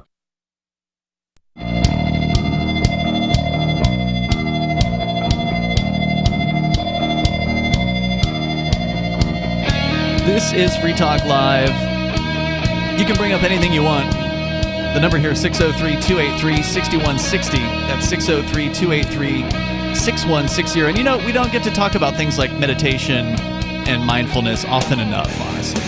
Topics like that I really find interesting. Yeah, same here. The nature of thoughts and mindfulness and how you can be more attentive to yourself and take care of yourself better, self-improvement. I do enjoy those topics, so feel free to call in about them. I mean, it's weird being a human being, man, because you're aware of your own existence, you're aware of your own thoughts, and your body, your brain, is the only thing known in existence that studies itself. And it's just mind-blowing to exist. And people lose sight of that because they're too busy playing these stupid games that politicians and warlords set up because they wanted power. They wanted to create some sort of system of control to make themselves feel like they had some sort of control in this floating ocean of chaos when they don't. But they have all of these little systems set up that allow them to pretend like they do. And it makes them feel better, and it makes everybody else feel better, like the average person feel better because, oh no, this isn't an ocean of chaos. Everything is under control. Some strong man will take care of me. Yeah, and it's all ultimately because of a fear of death and an unwillingness to face reality on its terms. Yeah, and that's another topic we have discussed recently is people overcoming the fear of death with things like psychedelics, like mushrooms or psilocybin, helping solve serious issues like PTSD and so on. But let's go back to your phone calls and thoughts because unfortunately there are psychopaths out there attempting to control our lives, and it's kind of annoying when they interrupt your meditation session with pounding on the door, shooting your dog, and destroying your property. So eventually it'd be nice if those things went away. But let's go to Dave. He's in New Hampshire. You're on Free Talk Live. Go ahead, Dave. Hey guys. So some Free Staters have gotten together and formed what they call the Free State Food Network. FreeStateFood.net is their URL, and their looks like their main objective, or the one that stood out to me the most, was, quote, to advocate against government involvement in the New Hampshire food system, unquote. So it looks like they'll be doing some lobbying, among other things. What kind? Do you happen to know? I mean, obviously you're not a founder of this Free State Food Network, but do you happen to know what level of government involvement there is in the food industry in New Hampshire? Because from what I understand, New Hampshire, I believe, got some sort of recognition, one of those charts of what is the most affordable state in which to go to the grocery store. And I think New Hampshire won that in 2020 or something like that. That's good. They said this in a news release, quote, your average citizen probably doesn't realize just how much micromanaging the state and local governments perform against us in our food businesses. But I'm certain you'll agree that their meddling is preventing us from thriving, unquote. Well, that's certainly true. But New Hampshire also does have a large number of like farmers markets and stuff like that. They do. Compared to other places, especially in New England. I Yeah. mean, farmers markets were fairly common in Mississippi, but not so much here in New England. Well, I don't know if that's true, Aria, because I believe the top 3 states for what they call locavore, which is people who are into eating locally produced things like from farmers and such. I prefer that. Is New Hampshire, Vermont, and Maine. So maybe, Really? so northern New England seems to be really into that. Awesome. Just as a general thing. And so I think that does suggest that maybe the regulations here aren't as bad as they might be in a place like California, for instance. But that's not to say they're non-existent. I guess I would be more curious to hear what are some of the worst? Like, what are some of the most invasive things? I mean, obviously, there's things like just general licensure of businesses, Which are also invasive. Yeah, that gets in the way of opening up, say, a fresh food establishment of some sort or a restaurant. But maybe it's not as bad here as some places like New York. It sounds like they want to be going on the offensive a little bit, too. It says, quote, because of the rise in the number of liberty reps in the New Hampshire State House, we are also in a prime position right now to push back against the government, unquote. Good. I like it. Yeah, I hope to hear, some specifics about exactly what that means. What are they going to propose? Obviously, it's too late to make a proposal for 2022, but maybe the next session, unless they've already got something that's in the pipes, so to speak. That would be fantastic. Nice. Yeah. So the news release didn't mention anything like that, but again, there's more at freestatefood.net. Yeah, it sounds like this is something that's just getting off the ground. I think they sent me that press release as well, and it was one of those things where I thought, oh, this might make an interesting blog post, and then I just pushed it aside because I've been posting more about like independence and things like that, and it just wasn't on the top of the stack. But I'm glad you called about it, Dave, and it's another example of this decentralized movement. We were talking about this earlier in the show, how the Free State Project encourages libertarians to move to New Hampshire, but then it's up to the individual what they get involved in. What is it that's They might not want to important? get involved in anything. There are people who moved here who literally just want to be left alone. They don't want to campaign to be left alone. Nope. They just want to live free. And I don't blame them for that. I'm glad to have anybody come here that wants more freedom, whatever their level of involvement, whether it's just going and voting once every couple of years or whether it's full on creating a new organization like this Free State Food Network and going from scratch, trying to do something new that's never been done before. I love that. I don't even mind the people who are libertarian who just want to come here and just exist. That's right? what I'm saying, yeah. And not even vote at all, because that's at least one less person voting for Republicans and Democrats or people who aren't free staters. But I don't know if it's one less person, because we would have to lose one of the current Republican Democrat voters in order for it to be less. True. But ultimately, those people are leaving as they become more frustrated with the political process not giving them the level of power and control that they were hoping that it would. Dave, anything else you want to share tonight? Well, this may sound a little off topic, but talking about this and how much news is falling through the cracks, I think I always knew this would happen, that we wouldn't have a big enough pipeline to get all the pieces of news out as the quickening occurred, as the crisis unfolded. And this is going to really get worse over the next few months, maybe the next couple of years, how there are going to be so many dramatic things happening, we're not going to be able to report them all. Do you mean in regard to the liberty movement? Yeah, so much is going to be happening to us, and we're going to be doing so much of it's just going to fall through the cracks, and no one's even going to know it happened.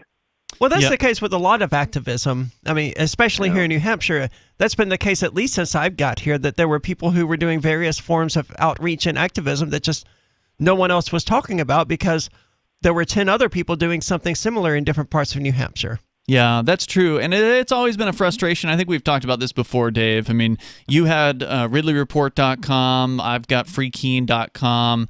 Carly Garrick did just launch her own television show, The Carly Garrick Show. But there's not a whole lot of like Free State sources as far as media reporting on what's going on out there. The Liberty Block, I guess, is another good one. He's actually doing really well.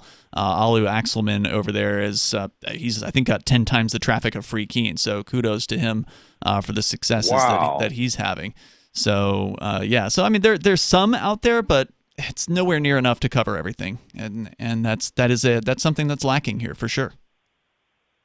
But it's a good problem to have. It is, because that means we have too many people who are doing things instead of talking about doing things. That's true. That's true. But it is important. It is doing things to report on those things. And, True.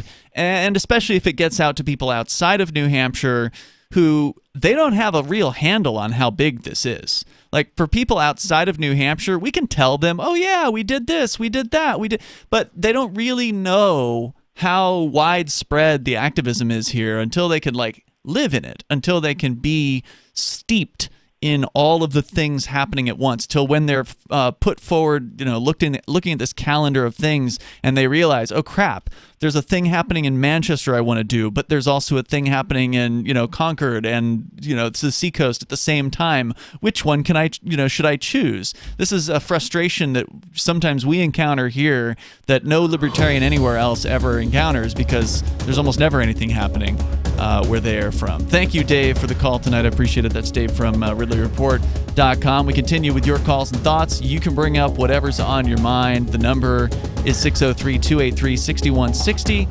And the more the merrier. Come on up. If you love freedom, you really ought to get to a place where people are like you, because it's getting more important to do that than it ever has been. This is Free Talk Live. We have some good news. The indictments against Ross Ulbricht in the District of Maryland were dismissed with prejudice, meaning they can never be refiled. This is especially good because those indictments contain the only charge ever made that Ross engaged in murder for hire. This was a serious allegation that Ross Ulbricht denies. It was never prosecuted or ruled on by a jury, but was trumpeted by the federal government and the media as if it were proven fact. The Maryland court held these indictments for almost 5 years, poisoning Ross's case and leaving him under a cloud of unproven allegations. As explained in Ross's appeal to the Supreme Court, the fact that the judge used these allegations to give Ross a draconian sentence of double life without parole violated his Sixth Amendment right to a jury trial. Judges are required to issue sentences based on convictions decided by a jury, not unproven allegations never even charged at trial. Although this is a positive development, the dropped indictment will not set Ross free. Now, a presidential pardon is Ross's only hope of freedom. Sign the petition at freeross.org. freeross.org. Looking for a great real estate investment? Consider New Hampshire, which is ground zero for the Liberty Movement. Your first call should be to Mark Worden from Porcupine Real Estate. He's more than just a real estate agent. He's your New Hampshire concierge. Where are the best places to live? Do you want farm, city, the burbs, or forest? Do you want a duplex or multifamily building so that renters pay your mortgage? There are homes in all price ranges in New Hampshire, and Mark can help with financing too. Invest in liberty and property. Mark Worden can help. PorcupineRealEstate.com. Tired of cancel culture? Sick of mega tech corporations holding an axe over your head? Join the LRN.FM Matrix chat server. It's self-hosted, so no one else can tell us what to do or say. Don't like the existing channels? You can make your own. You can even connect into some of our channels from other Matrix servers. It's federated. For the full LRN.FM Matrix experience, though, you should join our server via the step-by-step instructions at chat.lrn.fm. chat.lrn.fm. Join liberty-minded voluntarists, anarchists, and libertarians from June 27th through July 3rd for the 6th annual Fork Fest at Rogers Campground in the beautiful White Mountains of New Hampshire. Fork Fest is a fork of the Porcupine Freedom Festival, which sold out for the first time in 2021. Fork Fest takes place the week after Pork Fest, but Fork Fest is decentralized, which means that there's no ticket cost and no one is in charge. All you have to do to join the fun is reserve your camping site, RV site, or motel room with Rogers Campground for June 27th through July 3rd. There's no better place to celebrate Independence Day than around other freedom-loving activists in the Shire. You can find out more at the unofficial website, forkfest.party. You can also connect with other attendees on the Forkfest Telegram and Matrix chat rooms, as well as the Forkfest Forum. You can find links to those at forkfest.party. We hope to see you there. Forkfest.party. Some of you asked, and now we've delivered. LRN.FM's live Keene, New Hampshire studio shows are now streamed in HD on Twitch. Visit our channel at twitch.lrn.fm and give it a follow. If you have Amazon Prime, you get one free subscription on Twitch. If you use it on our channel, Twitch will give LRN.FM a monthly piece of your Prime subscription cost. So please watch, follow, share, and subscribe to twitch.lrn.fm. That's twitch.lrn.fm. So you've signed the Shire Society Declaration and are planning your move to New Hampshire to be around more liberty-oriented people. Next, sign up for the Shire Society Forum at forum.shiresociety.com. There are a bunch of people there who are already in the Shire, and they want to meet you. If you're already in the Shire physically, you should also come by the forums. Remember, not everyone uses Facebook. New people are signing up for the Shire Society Forum every month, so drop in and say hello at forum.shiresociety.com. Yep, we still do email. Drop your email address in the entry box at freetalklive.com, and you'll be kept in the loop with Free Talk Live. It's Free Talk Live. Moments remain here. Enough time for you. If you want to join us, you can do that right now at 603-283-6160. That's 603-283-6160. I guess I should announce that the AMP program is changing a little bit. There was a situation, sort of like a perfect storm of problems that came recently. And have continued coming recently. Yeah, I just mean like recently, like within the last few weeks. There was a breakage of some of the back-end API technical stuff with SoundCloud, our sound audio host for Free Talk Live's archives, that ultimately broke the download function on our website, which, if you're doing a radio show with MP3 downloads, that's probably the most important feature on your website, is the fact that someone should be able to download the thing that you just put online, and the website wasn't working for that. So that was a major problem. At the same time, we sadly lost our systems admin, Michael Hampton, to cancer. I thought he was in his 50s. Turns out he was 48. And I mean, 50s would have been young, but 48 is incredibly young. And so obviously that was a huge hit to us here. We miss him tremendously, and he's got big boots to fill. And so we're still kind of digging out from that situation, trying to make sure we still have control over all the various different web services and such, and that's a bit of a process. And then simultaneous to that, we had because there wasn't enough going on. Yeah, I lost my bank account, my last domestic bank account, and that was where the AMP funds were going from, like credit card and debit card donations to the AMP program that we've been doing for years. And so I tried to put Bonnie's bank account on there, and this was like back in early August when I started this process with this credit card processor. It's like, oh, okay, well, I filled out this credit card or this bank account change form before multiple times because I've lost multiple bank accounts. And so I was like, oh, I'll just fill out another one, put Bonnie's information in there. And they said, nope, she's going to need to be a signer on the account if you're going to want to use her bank account. Okay, fine. Well, what form do we need to fill out for that? And so they send us the signer application form or whatever. Okay, well, it shouldn't be that hard. We've had an account with these guys for a decade or more or whatever, so this shouldn't be a big deal. All right, we'll fill out the account signer form, and then weeks go by. I haven't heard anything from them. I ping them back. It's like, hey, what's going on? Did you got the form, right? Like, is there something else you need from us? Oh, our risk department says that we're going to reject this application. You can call the risk department at this number and discuss it further if you want. And at that point, I was just like, you know what?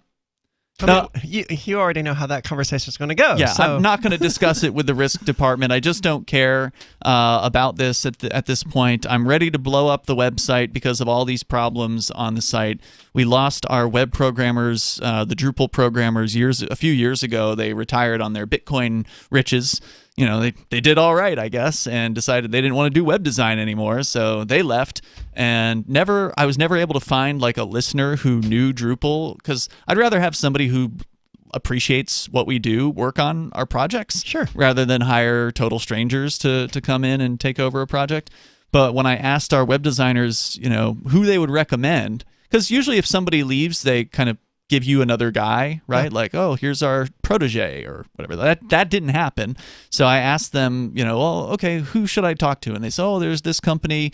We know some of the people over there, but they're going to be expensive.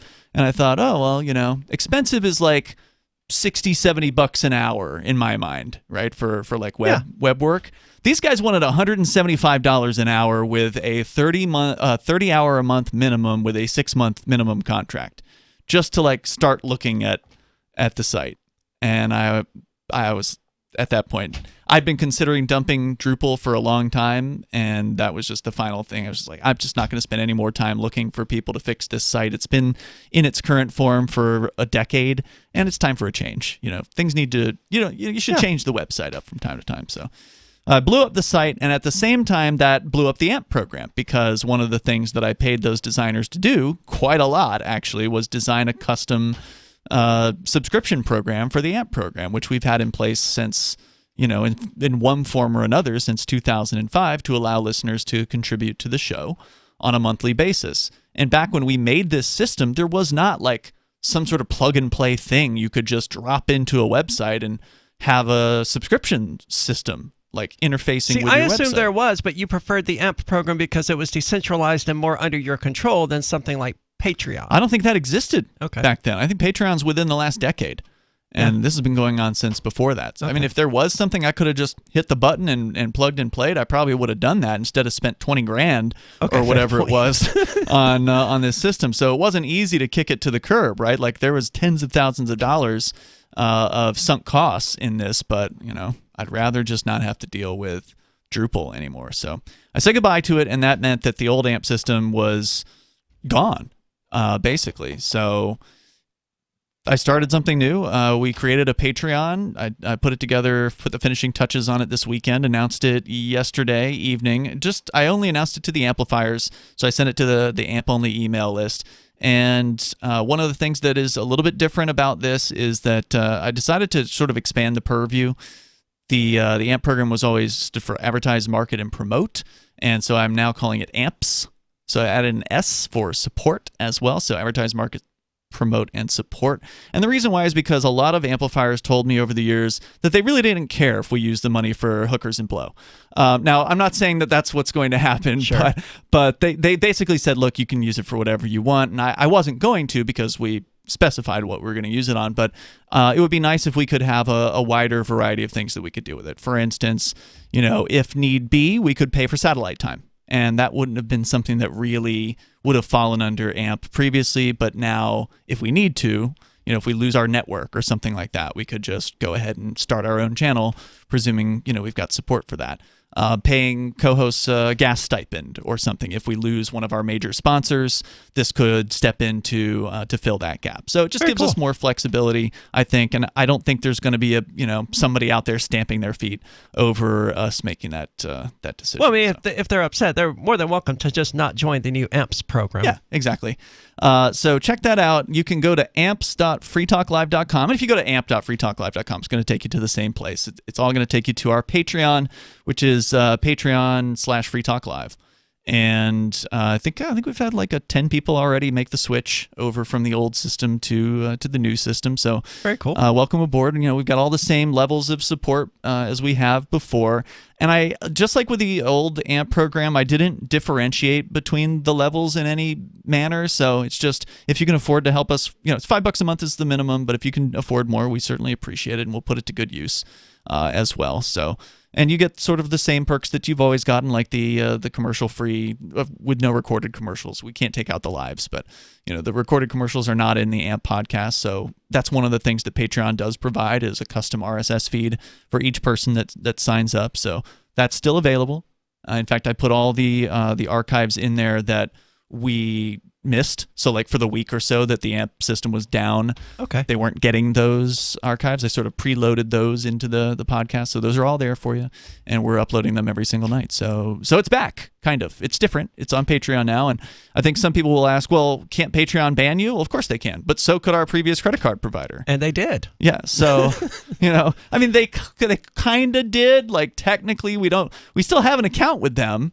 It's just we don't have anywhere for them to put the money that they would be charging people, and they're now not charging people. Well, having spoken with a fair number of risk assessment departments, I feel like the way that phone call would go anyway would just ultimately lead to them closing the account. There's a possibility of that, yeah. Yeah, we'll see what happens with it. I'm not planning on doing business with them in the future. I'm hoping that they'll cut me a check for whatever the balance is that they're holding, because they're holding several weeks worth of of amps. Is there still some sort of QR code for people who want to use an alternate form of currency? No, I can't accept cryptocurrencies. So, and there's no way to. True. Yeah, and almost no one ever did that anyway. So it was never really worth the time that, again, the development time and cost that we put into making that possible. So check it out at amps.freetalklive.com, and we look forward to seeing you on Patreon. Sydney, you're with us in Pennsylvania. What's on your mind? Hey, guys, back to the inflation topic. I believe that the inflation issue is caused by us as a society not using sound money.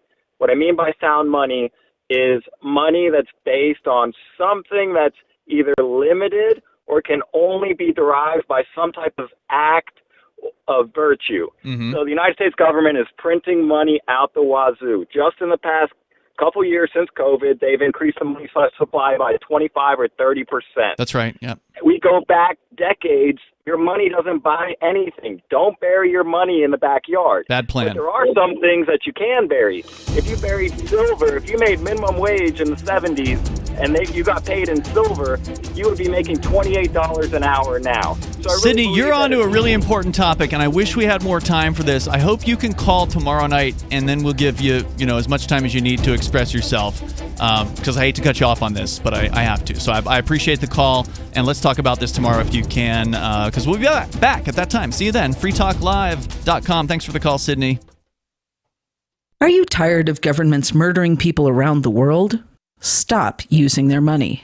There is an alternative. Bitcoin is a stateless, free market, non-political currency. Bitcoin cannot be inflated or controlled by any government. By using their money, you are helping the state. Stop doing it. You have an incredible alternative available now. Learn it, use it, spread it. Get started with Bitcoin at bitcoin.com. That's bitcoin.com. Do you feel like your nation, state, or community no longer holds your values? Have you dreamt of a place where people agree that liberty is important and are free to pursue their projects so long as they respect the property of others? There are many people just like you that are discovering freeprivatecities.com.